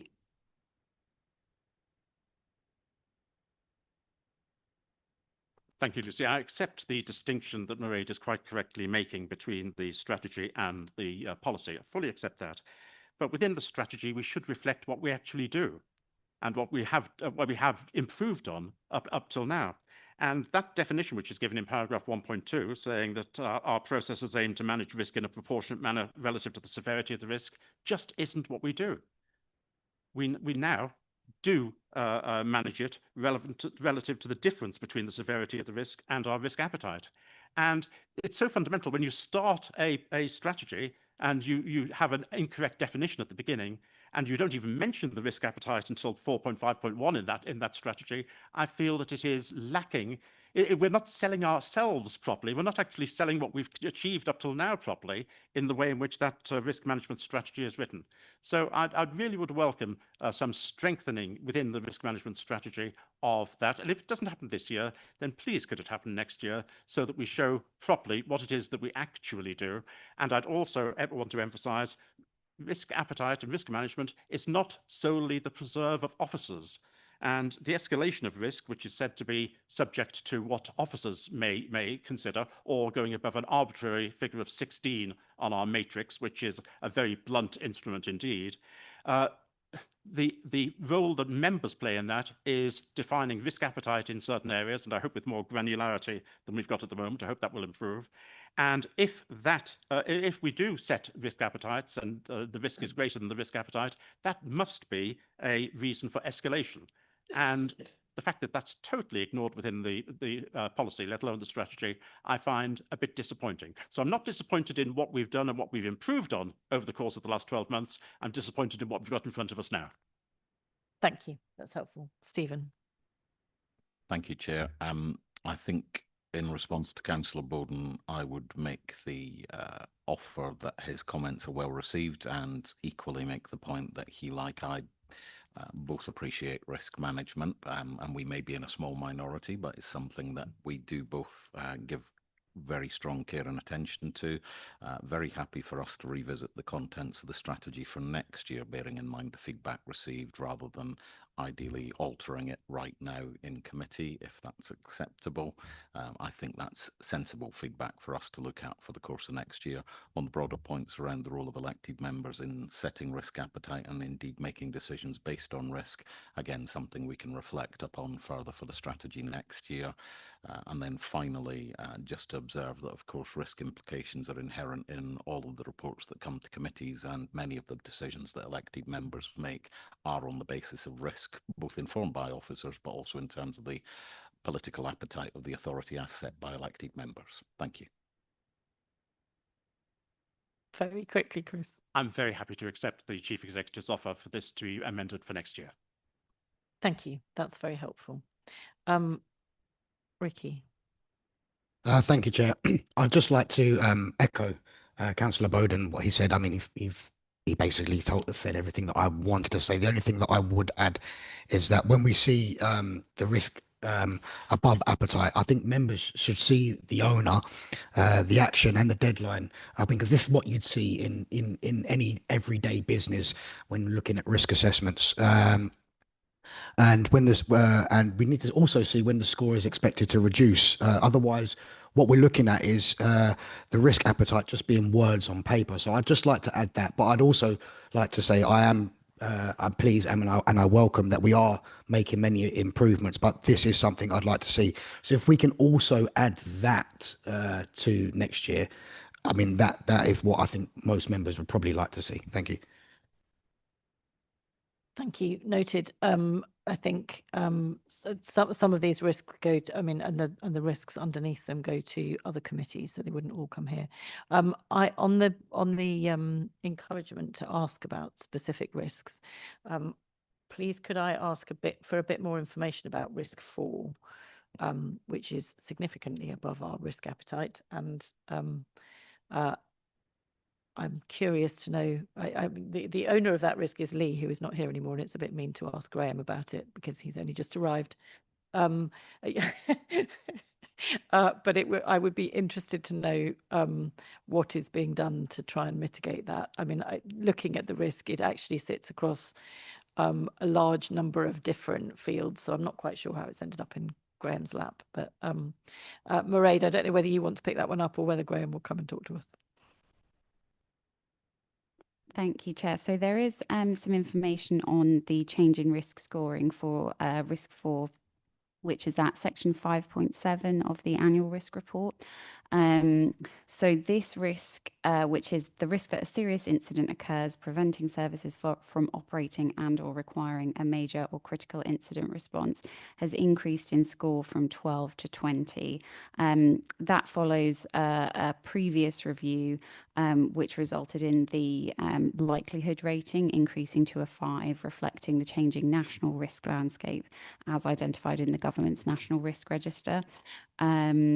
And the fact that in April 2026, the UK national terrorism threat level was raised from substantial to severe, as well as security-related incidents and disruptions across the UK. So that is the reason that you'll see the increase in that risk. Thank you. Stephen, did you say you would pick it up briefly as well? Graham, I think you're off the hook. Thank you, Chair. Maybe. So the increase in the score for this, Mairead is absolutely right. That followed a formal review following the Joint Terrorism Analysis Centre and Security Services increase of the UK threat level. That's why it's there. That particular risk is the one that pertains to major incidents. Emergency planning as a function sits within the Place and Sustainability Directorate, which is why Graham technically owns that. But the review of the risk was very much aligned to information I wouldn't necessarily want to discuss in a public forum, and local discussions with the Chief Constable about security matters, both at specific sites and then more broadly across the region. So it's something we do keep under regular review. Government themselves review the terrorism threat level nationally on an ongoing basis. As that score is reviewed and undoubtedly will reduce again at some point, we would want to reflect that in our own scoring. But that short-term increase is intended to reflect just the anticipated potential for national terrorist threats occurring within a 6-month period from memory. Thank you. Thank you. That's helpful. Chris. I'd like to thank you, Lucy, for raising risk 4. I felt I was having more of a very good bite at the other things I raised, so I thought I'd be trying it a bit on if I was to raise risk 4 as well. So thank you for raising it. And again, the Audit and Accounts Committee in confidential session has received substantial further information, which has been extremely helpful, and I'm not going to refer to any of that at all. I'm not going to expand on anything the Chief Executive has said. But what did strike me about risk 4, and a single word answer is quite sufficient, and I'm expecting I'll get a yes, is that the elevation to 5 as the likelihood means, because we've got a matrix for this, means that it's more than 90% likely to occur. Now, that's an awfully high percentage figure. Well, I know it covers more than terrorism, it covers pandemic, it covers a whole host of potential activities. But may I have confirmation, ideally from the Chief Executive or from Mairead, that they believe that raising it to level 5, given that that is more than 90% likely, is appropriate?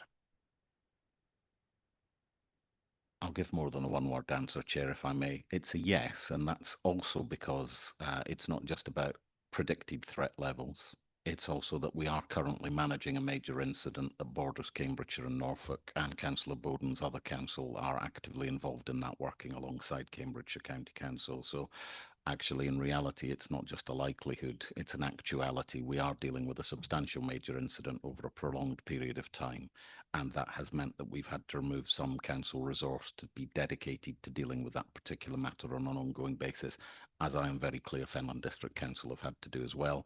I have to say, Chair, without wanting to go into details of an incident in a public domain, that is something that we will continue to work at very carefully.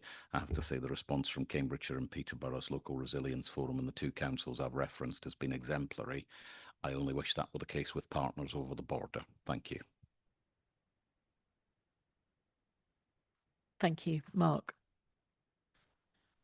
Probably no surprise, I'd like to speak about risk 15. My observation on risk 15 is the risk appetite. Why are we accepting a risk appetite that's in red? It's currently above our risk appetite acceptance, has been for the last 3 months, the last quarter. It was 20 in the previous score, it's 20 in this score with a risk appetite at 16. But I just kind of think this emphasises all that I said in the previous item, which is we're accepting a risk element here, dare I say it, of a failure position. And that, to me, questions where this council is facing, what we're doing, why are we accepting a risk element, a risk appetite here of a score that puts us in the red? That shouldn't be right to me.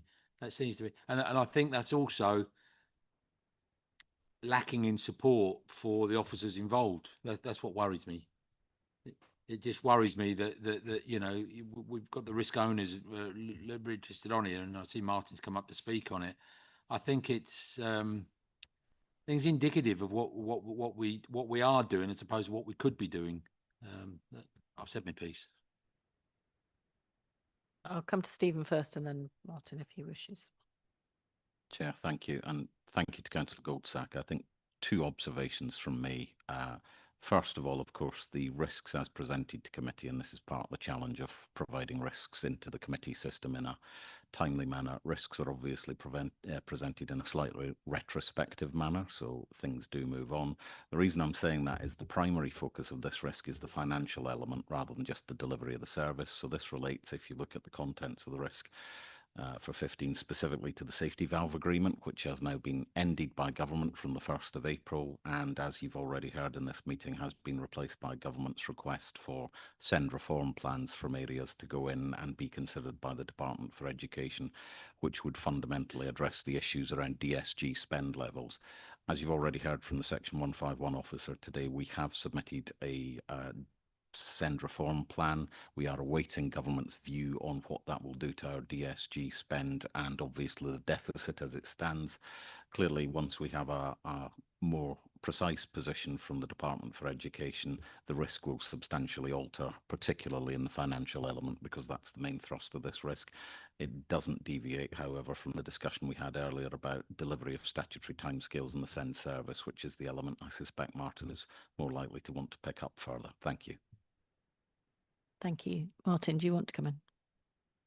Actually, Stephen, you've highlighted some of the things I was going to say, but also just to say that the fact that there is a national SEND reform programme shows you that it's not a Cambridgeshire only issue, it's a national problem for SEND and the risks are national. So this reflects our relationship with the national breakdown of SEND services. Stephen's right, the non-delivery of SEND services, which I will pick up, we've already discussed earlier, and it is hoped and anticipated that through the redesign and the investment that we've already had, we will continue to see stronger performance in SEND, that the experts at hand money that will be going to local areas, not just to the local authority, will mean that children's needs are met earlier, and the aim of the reforms are to reduce the reliance on EHCP so that most children get their needs met at their local school, a mainstream setting, and that their support starts before their needs really emerge as significant and then require specialist education provision.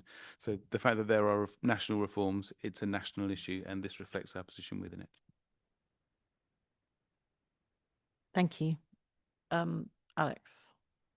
Thank you. I wanted to talk a little bit about risk 8, and I was slightly surprised to see that one in the public papers, though, or some parts of it in the public papers. I'm not sure whether it would be appropriate for us to talk about that now or whether we should do that in some other way. I'm going to look to officers to say, is that a confidential? Okay. Is there an ability for us to talk about that later then or somehow? Well, it sounds to me as if that has actually been discussed quite a lot at the Audit and Accounts Committee. Maybe I'm wrong. Yeah, I think we won't discuss that now. I think, and it has been discussed confidentially at Audit and Accounts. And if you would like more information on it, my first suggestion is that you have a private conversation, which I think would be a good thing to do. But I think we won't take a question on it now, unless you are very, very keen that what you ask is in the public domain. No. I will just point out that there was some supplemental papers that were circulated that did have a reference to it in there. So just in case officers. Yeah, no, that was they were circulated as part of the confidential. No, it's on the public site. Okay, we'll check as well. That's fine. But also, I would ask just to add a different one, another point. I think it would be quite worthwhile this council considering having a risk related to AI. At the moment, there are many different multifaceted issues around AI, and I think it might be worth something that we consider to formally look at as one of the risks. Okay, I'm sure that's noted. Michael. Thank you, Chair. And it's a really good point. It's something we have been discussing in our corporate risk meetings, and the approach has been to look at how AI impacts across all of the risks rather than having it as a separate risk. So if we take, for example, the position around complaints or public engagement and the increased use of AI knocking onto the position in terms of our customer services or our colleagues in children education and families are seeing as just one example, as that draws resource away from then being able to complete education, health and care plans. So that's it has started to be weaved in, and I think that's something you'll see more in the next reporting. Okay, Can I thank just- you. Yeah, Come sorry, on, I just come back to I totally understand that, and I'm guessing I'd assume that's where you're weaving it in. I think there's just so many different parts of it as well and there are some parts that don't necessarily weave in, that it might be worthwhile having it as a separate risk as we can discuss it as such rather than being weaved in because it is so multifaceted. But thanks. Thank you. Go on then. May just come back. What we can do is we can pick those conversations up as many councillors round the table know, because they were present last Friday. We started engagements around the AI strategic development and plans to bring it back to this committee, as well as potentially constitution and ethics in terms of the policy around that. So what we can do is look at how that sits then with the risk register, and if there is a need for a further one, then I can escalate it through. Thank you. I think we've had a good discussion about this, and thank you again for all the work that you do across lots of. Oh, sorry, Luis.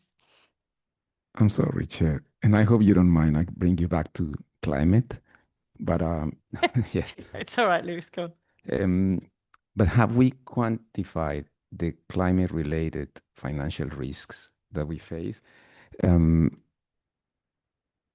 And I say this because yesterday we approved a domiciliary care, very large package, and seeing the temperatures that we have reached lately, I'm really concerned that we will be able to to provide those services, and the people will be able to stand not only in their own places, but also in place offer assistance, or in hospital. I was in Addenbrooke's yesterday, new buildings that have no air conditioning. Northstowe, the school campus has no air conditioning. Students are taking classes on 30-something degrees. That is going to cost some money. And I wonder whether the risk appetite, as we have it, and the risk as we established it, is commensurate to the potential and risk that we face. Thank you. I will let Mairead come back on that in a moment. I'm just going to make two comments, one of which is that while the broader risk around the impact of a warming climate on the council is something that I think we take very seriously. It's important to be clear that neither Addenbrooke's Hospital nor secondary schools are a responsibility of the county council. I'm also going to make a personal comment that I don't think that air conditioning is always the answer, and that sometimes there are lots and lots of other ways that you can put into building design to manage them for heat. And there's been a lot of discussion publicly about how we need to have more air conditioning. I know, because my sister lives in Greece, that the number of ways that you can cool buildings goes way, way beyond air conditioning, and many, many of them are much more effective, often to do with shading and insulation and the way air circulates around buildings. So I don't want us to just jump straight to air conditioning. And now I'll come back to Mairead on risk management. Sorry, Mairead. Thank you. I think it's a really good point, and something that I'll need to take away and discuss with colleagues in finance in terms of whether that has been specifically and separately quantified, because I can't answer currently. Apologies. Chris. Thank you, Lucy. Thank Mairead for saying that she will look at that and bring something back, and I think that's really helpful. And thank Lewis for raising the issue. And quite correct, we're talking about risk management here, and I think I'd like to make a point which is maybe not particularly popular, but nevertheless is appropriate if we're looking at risk management, because risk management isn't merely about looking at mitigating risks and increasing risks. And we know that we've got an increasing risk with a warming climate, and we know that there are going to be, and I'll just put it in one metric here, forgetting about the financial side, we know that there are going to be more deaths as a result of heat in the future than there have been in the past. We know that. And there are a whole host of other costs which are involved, including adaptation and mitigation measures which need to be taken. We understand all of that. But risk management isn't a one-sided affair here, and a warming climate isn't one-sided either. I've seen statistics showing that in terms of deaths which are likely as a result of climate change in the United Kingdom, not the same in every country, I have to say, in the world, but in the United Kingdom, an increasing average temperature will decrease the number of deaths caused by climate, caused by weather, because of far fewer deaths which will take place because of extreme cold in the winter. Now, it is quite important that we take both sides of the equation, and that when we are assessing our the risk management of climate change, we also look at what the situation is so far as warmer winters are concerned. Again, warmer winters aren't all one-sided as well. There are some negatives to that. But in terms of death, there is a significant reduction in, allegedly, in terms of the likelihood of deaths caused by extreme cold in the future compared with what we've had in the past. So I think it's very important indeed that we don't allow the subject, when we're looking at the risk management side of things, to be hijacked by one side of the argument here. We should have a balanced approach, whilst not in any way denigrating the concerns that Lewis quite correctly raised about what the effects will be in terms of extreme heat. Thank you. I think that the mitigations that we're talking about are not just to do with deaths. I think they're often to do with making sure that our population is well served. And that increasingly does mean that people know where to go to get cool as well as they know where to get warm in the winter. Okay. I think maybe that's brought us to the end of topics for the risk management. This one is for noting what I'm going to suggest, Mairead, given the comments that Chris made. I know that Stephen and Chris have both agreed that that will come back next year. I know the risk register comes back more often than that. So if actually it was possible to make some of those changes and just bring it back as a for noting at the next time we have the risk management on our agenda, I think that might work just as well rather than waiting a whole year, if that's okay. On which I think that we have definitely noted and commented on the annual risk report. We endorse it with some comments for future noting, and the updated risk management policy. So if all of those who are happy to endorse the risk strategy and the updated risk management policy would be willing to indicate now, that would be really helpful. So if you can show if you're happy to endorse it, that would be great. Lewis and Elisa, are you happy to endorse the risk strategy? I think that's unanimous. Thank you very much. We are now at 2 hours, and we've got the change management portfolio and the risk management outcomes. So we will take a short break at this point. So if everybody could be back at 10 past, I'd be very grateful. Thank you very much.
Yeah, maybe.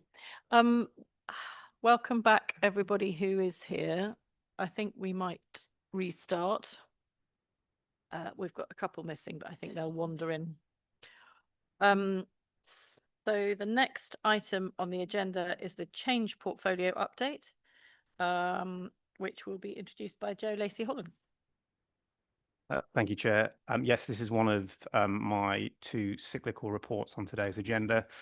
This provides an update to committee on the status of two of our portfolios, the Our Future Council and Major Change portfolios, and it gives a snapshot of the delivery position of the programmes and projects that feature within those portfolios at the period to the end of May 2026.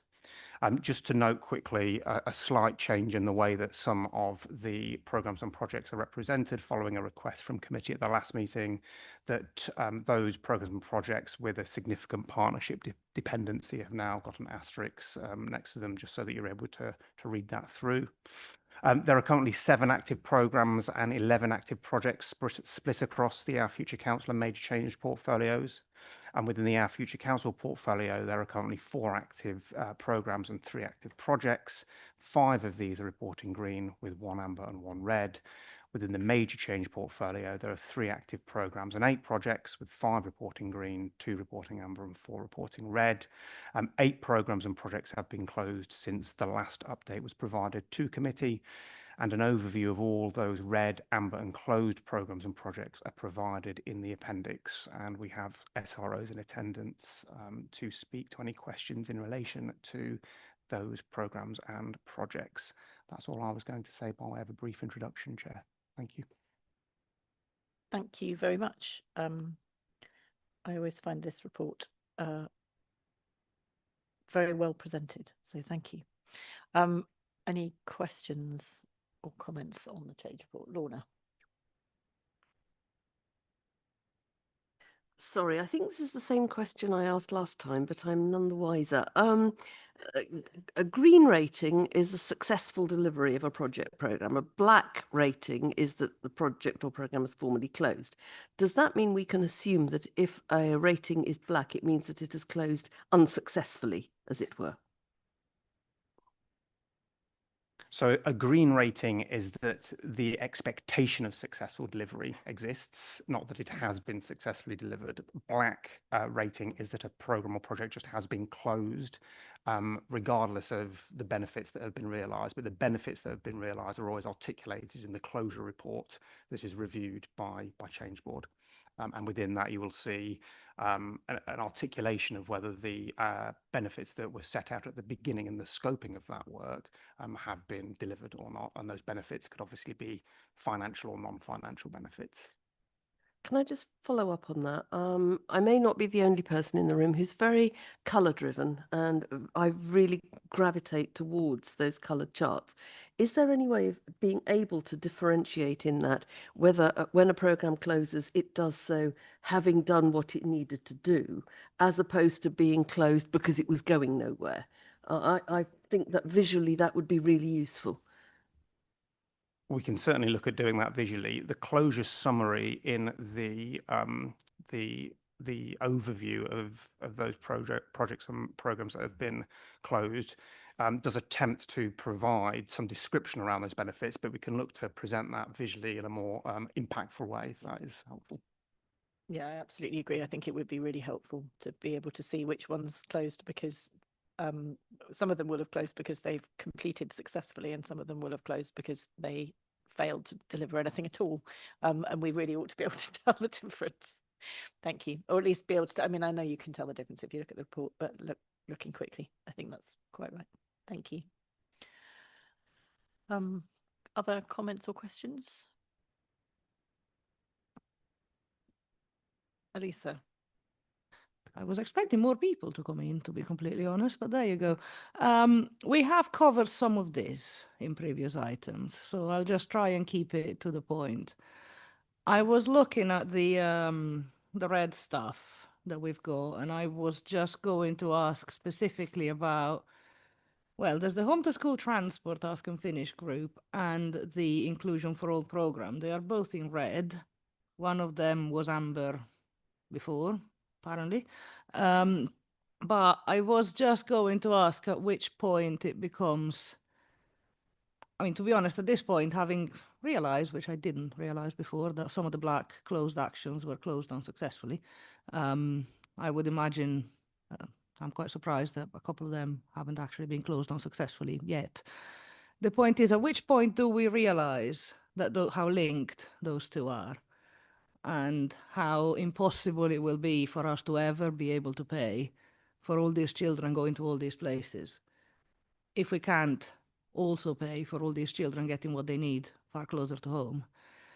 And at which point do we start having meaningful, because I don't think these meaningful discussions were actually ever really had, about how you fix the problem of children, especially with the 1 million that we approved a couple of hours ago going to the home to school transport for mainstream children, not SEND.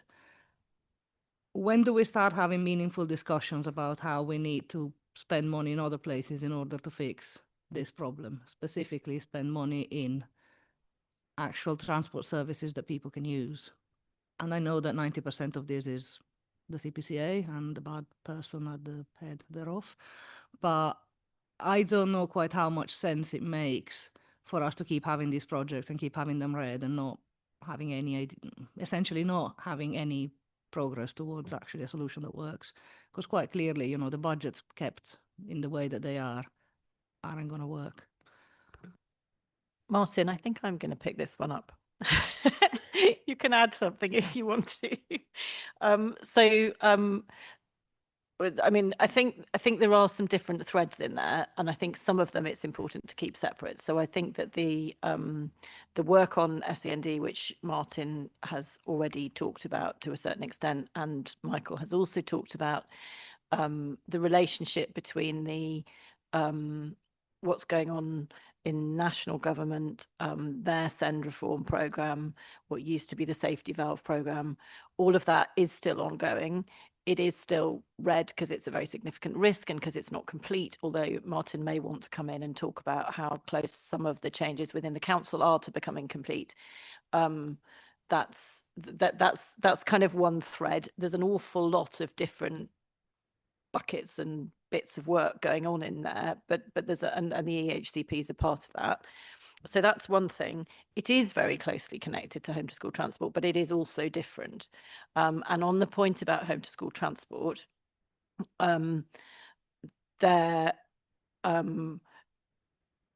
you will not be surprised, you in particular will not be surprised to know how frustrating it has been over many years to be wanting to try and think differently about that budget and how difficult it is being and has been.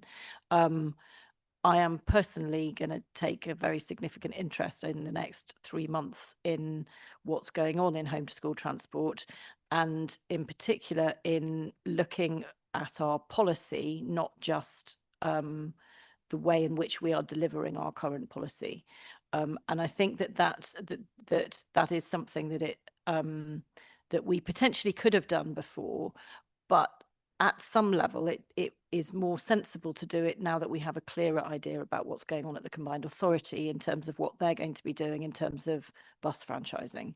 And that picture has only become a little bit clearer in the last literally few weeks. So I do think that we need to try and make a clearer alignment between what is going on in our home to school transport policy and what is going on at the combined authority. And that is something that I am planning to spend some time on over the summer. So I hope that's helpful. Martin, do you want to say anything else about the specific red things on the change programme, which is slightly different from the bigger picture stuff that I've just talked about? So very quickly, yeah, this is a very specific program which Patrick's going to comment on, but I just wanted to go back to something you said about that it seems never ending. The entire program of reform from the white paper from the government is about making sure that children with SEND can attend their nearest school, their nearest mainstream school, wherever possible, and that they get the help that they need as early as possible to prevent those needs escalating, so that can enable them to do that we understand their needs better early enough, they get their needs met early enough, they don't escalate, and that the schools have the capacity through expert help and through the capital funding to create SEND spaces to enable children, even with significant special educational needs and disability, to attend their local school. Because when we ask children what inclusion means, they always say largely the same things. They say, I want to be able to go to my nearest school, I want to go to clubs with my friends, and I want to be able to be somewhere near to home. So the reforms align with that, and they align with our policy, our strategy of inclusion for all already. So hopefully the aim of those plans is to do exactly what you were saying might be impossible, to get all of those children as close to home as possible. So, but in relation to this, I'm going to let Patrick come in, and then I'll let Elisa come back, and then I'll come to other people. So just in terms of this piece of work, I've taken the lead through the Our Future Council Commercial and Commissioning Board. So commissioning have taken a stronger lead in this particular space, working with the current arrangements that are in place. So some of that work's involved around the quality of the data and the way that the data is captured rather than spreadsheets. We're looking at new IT systems that can capture and record activity on there. We're working with providers, we're working with taxi companies, we're working with some of the contractual arrangements that are in place that aren't necessarily always being adhered to. It's a way that we select providers to support. We're looking at particular runs, particular school trips, which sometimes are not occupied, but then we're being invoiced for them, etc. So there's a lot of, I would say, housekeeping that's needed to be done that we're working in, but we're also working alongside Martin's team around those future plans and those future changes that are needed, so that we can align the improvements that we need to make with the day-to-day operations and drive out savings in year, but also align that to a future model where we can make sure that there's a better quality system in place as and when those new reforms come in.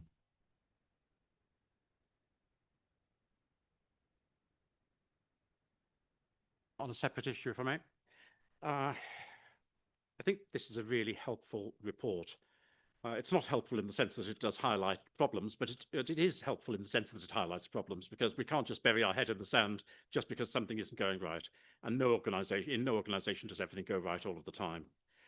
But looking at the hospital discharge pathways issue, it was almost predictable that it wouldn't go right, I'm sorry to say. And that's because we've had this problem or similar problems for as long as I've been involved. And as you know, Lucy, before I became a county councillor here, I was a board member for finance and performance for the Cambridgeshire and Peterborough Clinical Commissioning Group. So I've played both sides of the fence on this one. And I have to say, in my experience in this area, there have been far more failings on the health side, I'm sorry to say, than on the social care side. And D2A makes an enormous amount of sense. Discharge to access. It makes an enormous amount of sense as a concept, and it is disappointing but utterly predictable that we have failed to move forwards quickly and to achieve the sorts of savings, the whole system savings, which were hoped for. And I just hope things do better in the future. But looking at mitigating actions, I was a bit disappointed to read what appeared to be almost health service speak rather than council speak, in that we are to continue to engage with business systems to ensure there is ongoing understanding of the capacity to accommodate this work. Quite what that means, we have to have ongoing understanding of the capacity to accommodate the work. Do we mean we need more resources put into it? Because it doesn't make a great deal of sense to me in terms of what we are actually going to do as a mitigating factor, other than consider the understanding of the capacity. I suspect that's a Patrick question. Yeah, thank you, Chair. So predominantly, yes, it is in relation to that. So there's a Home First programme, which is an extension of Discharge to Assess, which we are working, which has been led by the ICB, and it's been led by system partners. The funding that was due to flow through from that particular programme remains yet to be allocated out. There are some performance issues with some of our health partners, which is currently being looked at. If you look at the social care work, actually, we're on top of our discharge arrangements. We've got good flow. We've got a strong market for moving people on. Yeah, there are some areas that we've had to address with just some of our transfer of care teams, particularly over the winter period, but I think we're moving into a more favourable place there. So it's relating to financial systems and financial flow.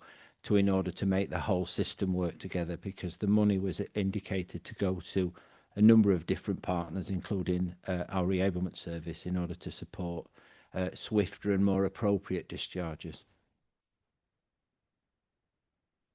Sufficient? It's just a repetition of many of the stories we've heard for the last 15 years or more. And if only people who, in fact, I have to say, at the very highest level, there is a real commitment to working as a whole system. But once you get down one or two stages, you find more and more individuals who don't seem to take on board the ethos which their organization says they believe in. I think you've prompted our chief executive to want to respond on that. Thank you, Chair. It's probably worth just mentioning the passage of the NHS modernisation bill through the Houses of Parliament at the moment, because that speaks very much to the point around not adopting whole system working, to Councillor Bowden's comments.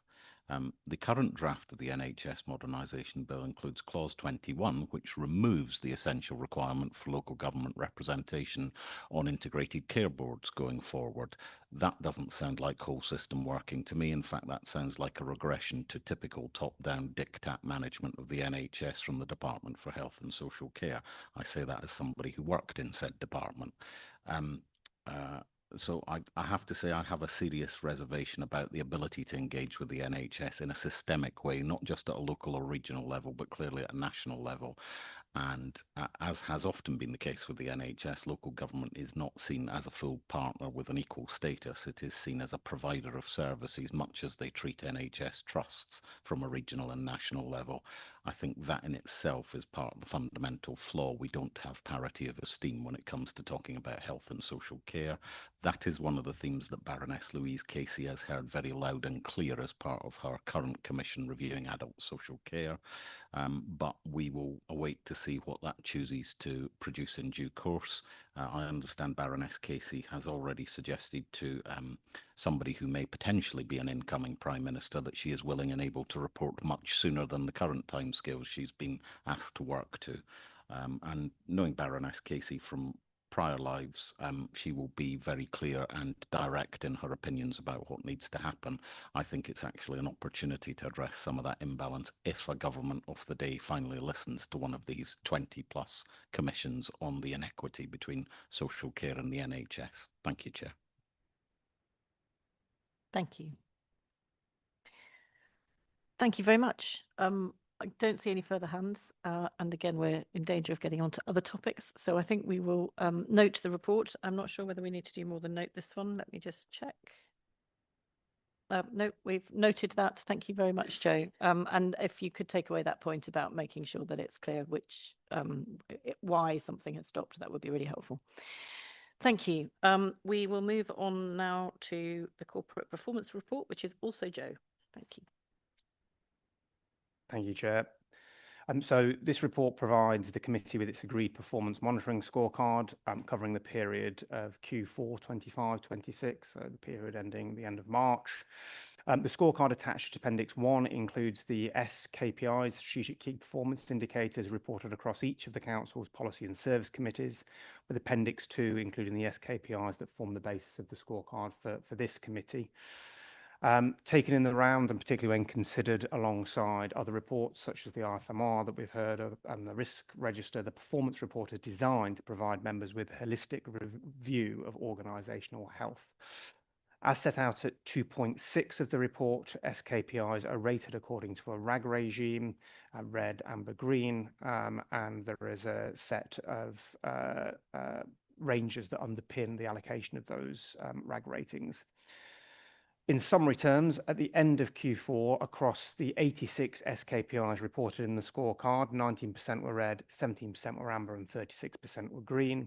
28% of those are categorised as contextual metrics and do not have a RAG applied. As set out at 3.8, the period-to-period change in the direction of travel across these metrics shows 49% improving, 37% declining, and 7% as unchanged or within range. As usual, this direction of travel does come with the caveat that performance can move between periods, but remain within the target range, so therefore not see a change in its RAG score. In relation to the scorecard for this committee, of the 10 SKPIs, 70% are reporting green, 20% as amber, and 10% is a contextual measure. A committee is recommended to scrutinise the report and comment on the performance scorecard. Thank you, Chair. Thank you, Joe. Questions or comments for Joe on this one? Mark? Yeah, it's just a simple reporting matter, Joe. I struggle with the contextual side. Red, amber, green works. It's simple, and it can, and a bit like Councillor Dupre, Lorna said earlier. If you look at colours, it jumps out, and you know where you are. Contextual doesn't do that, so I have to really look into contextual to find out whether it's of a serious nature or whether it's not a serious nature. Having looked through some of the contextuals, I was kind of thinking like, look, I'm not one of these that wants a list of results just for the sake of a list for results, but there might be more that we could do in certain, if not all of these situations, to make them more visual. Not expecting an answer now, but is that something we can ever look at for the future, please? Because otherwise I think that's a tiny stain on a good report. Yeah, thank you, Councillor Gold. So yeah, that's certainly something we can look at, and in fact, we can pick it up through the SKPI review that is currently underway. That's been referenced in the cover report. So yeah, that's certainly something we can look at. Chris. Thank you, Lucy. I was, if you pardon the phrase, struck by the increase in the number of people killed and seriously injured on our roads. There were two things which struck me. The first, which is maybe a rather facile comment, but I'll make it nevertheless. I was a bit surprised to see we have a target of 281 on a 12-month rolling basis. I would have hoped our target would be 0. And I know target can be used in two different ways here, but as far as I'm concerned, 1 is more than we want, let alone the number that we've got in front of us. But then when I looked at the text concerning this, I saw it mentioned that significant work has been done by the police to show that there's an increasing number of incidents where someone has been killed or seriously injured involving drink, drugs, or other criminality. And I wonder if anyone has any data to show whether all of the increase in deaths has been accounted for by that, or in fact that the increase in deaths caused by drink, drugs, and other criminality is in fact greater than the increase overall. And that level of data hasn't been provided here. And I'd just like to be able to give some context to the very unwelcome increase which is shown here. I suspect Joe may not be able to answer that now, but could probably get back to us. Is that? Well, it's not necessarily a direct answer to all that Councillor Bowden said. I think the points made around the role of the police and having some further information on that through our road safety team is something we can definitely follow up on. In terms of the point about the metric, I just wanted to make the point that this council remains signed up to the Vision Zero project and partnership, which is basically no deaths on roads is the right answer. Clearly, the reporting target is simply just a monitoring target. It's not the ambition. Unfortunately, as I think I would probably have to say, we could set the target at 0. That should be the ambition. But of course, we immediately go red after just one sad incident occurring on our roads anywhere in Cambridgeshire. So I think it's a well-made point. I agree with it, but I just wanted to re-emphasise the point that this council, along with other partners, does remain signed up to the Vision Zero partnership. Thank you. Thank you. It's possible that we could rephrase the way that particular indicator is written, because I think we're all clear that we want the number of deaths and seriously injured on our road to be 0, but we also need kind of usable data. So I think that's about the way it's phrased rather than about what we're measuring. Joe, are you happy to bring back something on the question? Thank you. Alex. Thank you, and Chris, you're exactly right to point that out. Obviously, Vision Zero is something that we're committed to. I hope in your role as the CPCA Transport Committee Chair, you're also committed to that. And I hope the Mayor might also be considered to be committed to it, as well as the police and crime, because this does require teamwork. It's really disappointing to see how the numbers have not been heading in the right direction on this one. And it does require all of us coming together to really do some really good teamwork, and it needs to be a shared KPI across all of us. The unfortunate thing with road safety is that, as so many things that we have, there are real compromises that need to be made, and those can at times be politicized, and can be quite challenging. But I'd really welcome working together with you and the CPCA on that one. I mean, I know we're just going out today on a proposition to do more 20 mile an hour in Cambridge City. Now, I know that that will bring about really mixed opinions, but when you look at the data on that one, the roads that we're including in that, average, I think it's about 10 people a year are killed or seriously injured on just those roads that are included. And it is crazy to see that that is probably a scheme and has historically got a lot of opposition when the safety implications of that are so great. I mean, it's a very small number of roads, and yet 7 of those are in our accident cluster site list as being the most dangerous roads in the county. So I would hope that most councillors on here would look at that when they are considering that scheme, rather than jumping to a conclusion of, lowering speed limits, not lowering speed limits.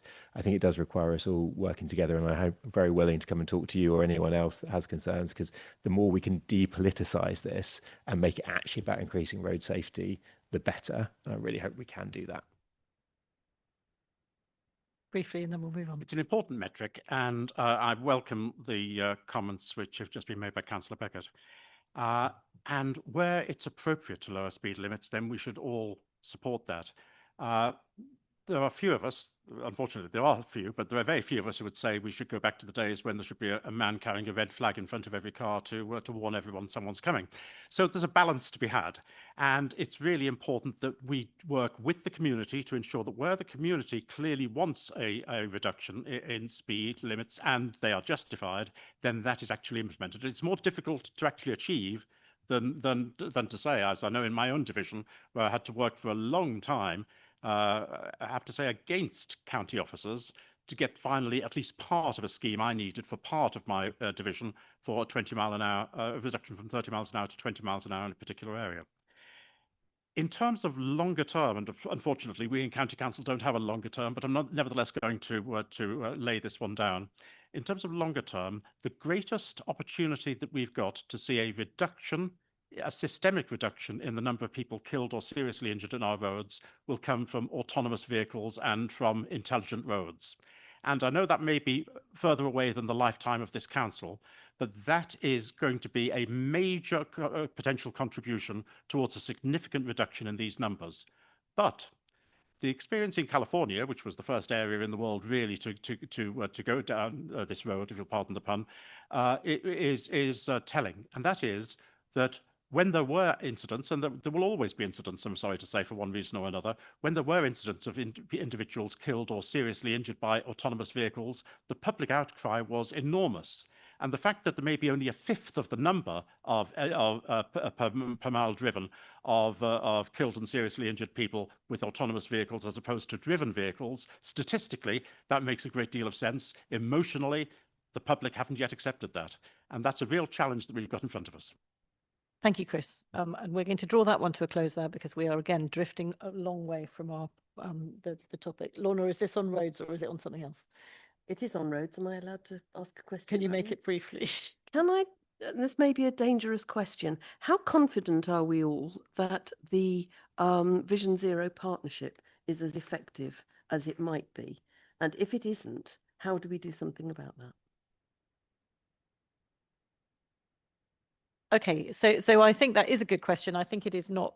I mean, it's tangentially related to this report. So may I ask that we get a report back on it? It's about performance, Chair. Okay. Well, Chair, I was just going to make the point that it would probably be sensible for any discussion on the Vision Zero partnership to be routed through the Highways and Transport Committee in the first instance, and then if there is anything to come from that, we can report it through to Strategy, Resources and Performance as appropriate. I think we can also ask for a note to come on the work that's being done by the Vision Zero partnership, given that there's been significant interest. No, Alex, we're not going to discuss it anymore. But I will ask for a note on the Vision Zero contract partnership to come to this committee and to the Highways Committee so that it can be discussed further as a result of this. But we're not going to discuss it anymore now. And I am going to take us back to this report by commenting on some other KPIs. So the first one I want to comment on, I want to say well done to the teams on the information and the IT KPIs, because one of those is the KPI on how many inquiries get dealt with by the first person they're contacting at the council, and that's gone up again. It's been going up, I think, significantly over a long period. Being able to answer people's queries the first time they contact us is really important, and I would like to see that one continue to go up. But I do also, please, could we go back to the team and say we have noticed and we are grateful and it does matter. And the other one is the IT one, which I think is in the same place, that it's been gradually, well, actually it looks quite good, the graph on that one. So if you could go back and say to those teams that we appreciate the work that they're doing, it matters to the council. The other one I wanted to comment on is the one on FOIs, which is, I think, probably slightly drifted down over the last couple. But I think in the narrative at the bottom of that, it talks about how the number of FOIs that team are having to deal with has gone up enormously. And I had a quite interesting conversation with somebody about this recently. It is, in fact, somebody who puts in a number of FOIs to this council and is a little frustrated by some of the response times. And the conversation with him made me, and him probably also, have a question about how many of the FOIs we are now getting in are related to AI and have been written by AI.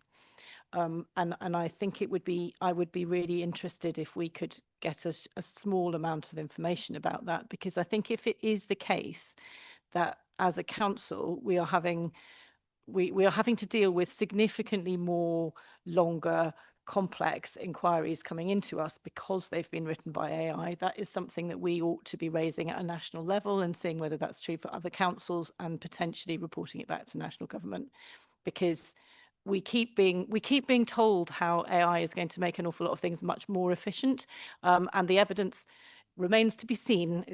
I will just leave that one there. So if you could get a little bit more information to us on that, Joe, that would be really helpful. Stephen, do you want to come in on that one? I think just generally on the freedom of information and data protection or subject access request KPIs, I'd just echo the points you've made, Chair. The volume and complexity of requests in both areas has gone up significantly over the course of the last year. I won't necessarily attribute that all to AI, because I wouldn't be able to tell you if that is the case. What AI is clearly able to do is make it easier for people to produce very complex requests at very short notice. That's also evident in correspondence the council receives in different forms, so not simply as FOIs or subject access requests. But I think the report points out quite rightly that not only is the volume and complexity of requests coming through for both FOIs and subject access requests increasing, we are still, through the team, seeing improvements in performance even against those increases in volume. So I wouldn't want to reduce the fact that the team are continuing to work very hard to meet those requirements. And of course, it's not simply the team that receives the inquiries. They have to work with the service areas concerned, often multiple service areas, because requests are quite often straddling more than one part of the council. And then when that information comes back in, they then have to do the checking against the legislation, make sure redactions are applied. So yes, I think I would just make the point that we're happy to have a look at if we can get some assessment of what the AI impact is. Probably will be a very subjective view, but we can certainly try and get that and bring it back. And secondly, would take the opportunity to actually complement the information governance team, which is continuing to swim against the tide, is probably my best way of describing it. Thank you. Thank you. And on that, I think it is important to make the point that although it's quite easy for people outside the council to send in requests for information for us that have been written by AI, it's not particularly easy for us to get responses to them that have been written by AI, because ours all have to be checked for accuracy. And that makes the process from our side a much more complex and difficult one than it is from their side. Okay, thank you. Thank you. That's helpful. I don't see any. Ricky. Thank you, Chair. It's just a quick one on the subject of FOI requests. So if we've got a volume issue at the moment, do we have categories of repeated FOI requests that we could reduce by proactive publication? Have we looked at that? So that's just an idea that I had. Thank you.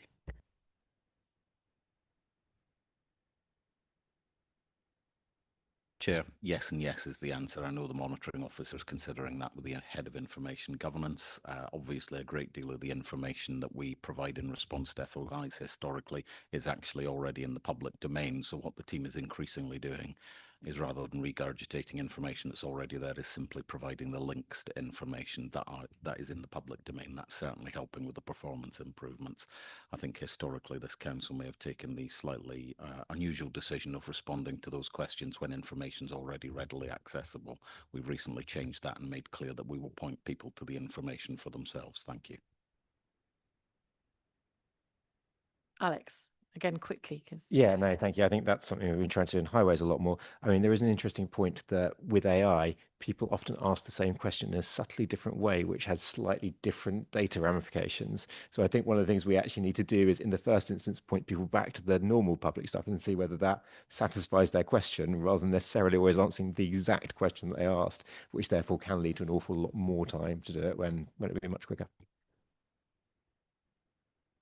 Lorna. Can I just ask whether I seem to recall that we don't publish responses to FOIs. My district council does, but only the last year's worth as a maximum.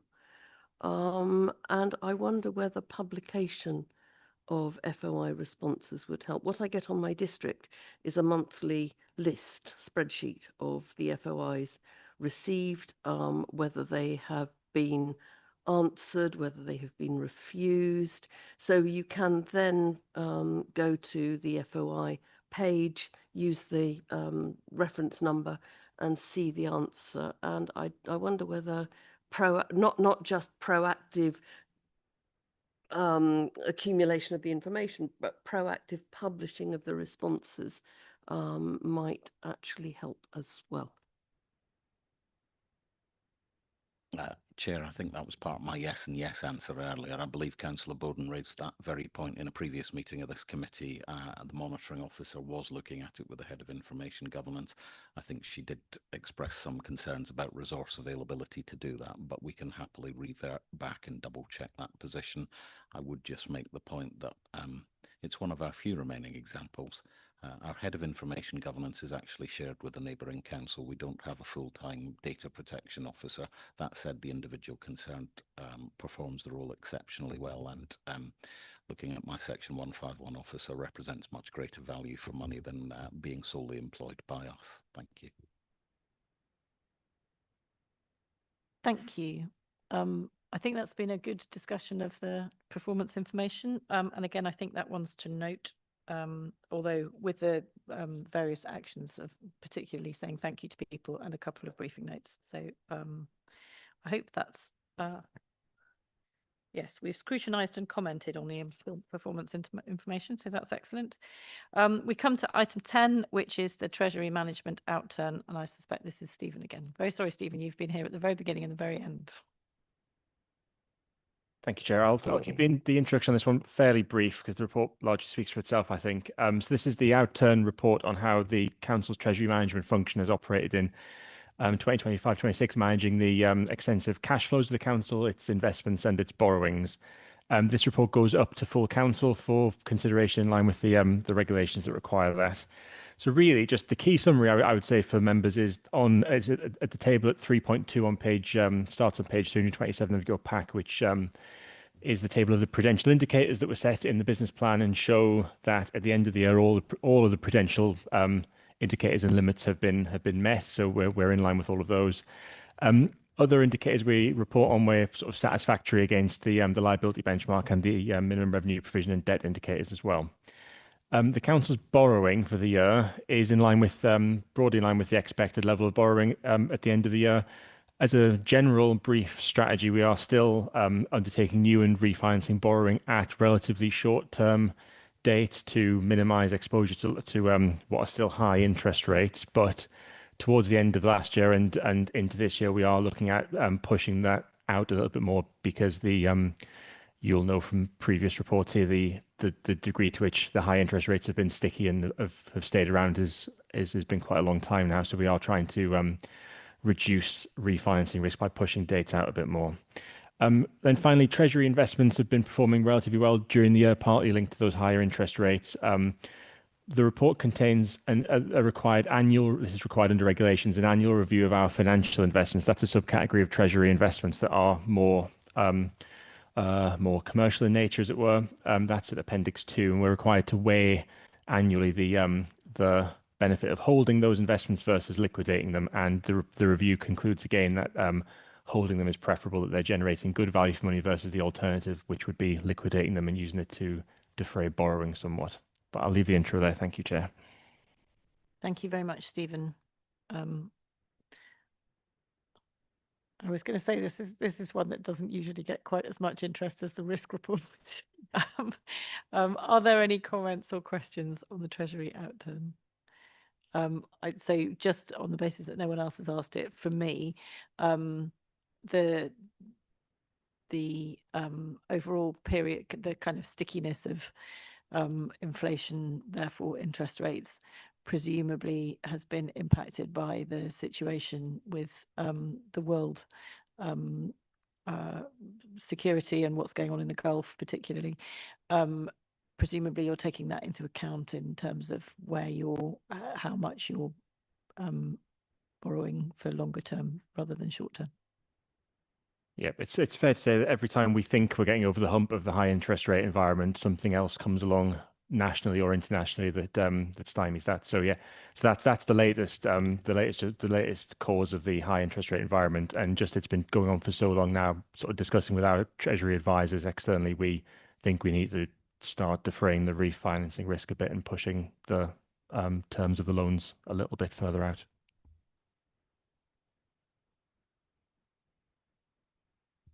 Thank you, Chair. Just on this, I mean, I support noting and endorsing the Treasury management outrun. I think because the council has stayed within its prudential limits and invested performance broadly kept pace with the benchmarks. But I think the risks are quite serious still in terms of borrowing is still at it's 871 million, I think nearly 872, with 317.5 million maturing within the next year. So I think the council is relying on short-term borrowing because obviously it's cheaper.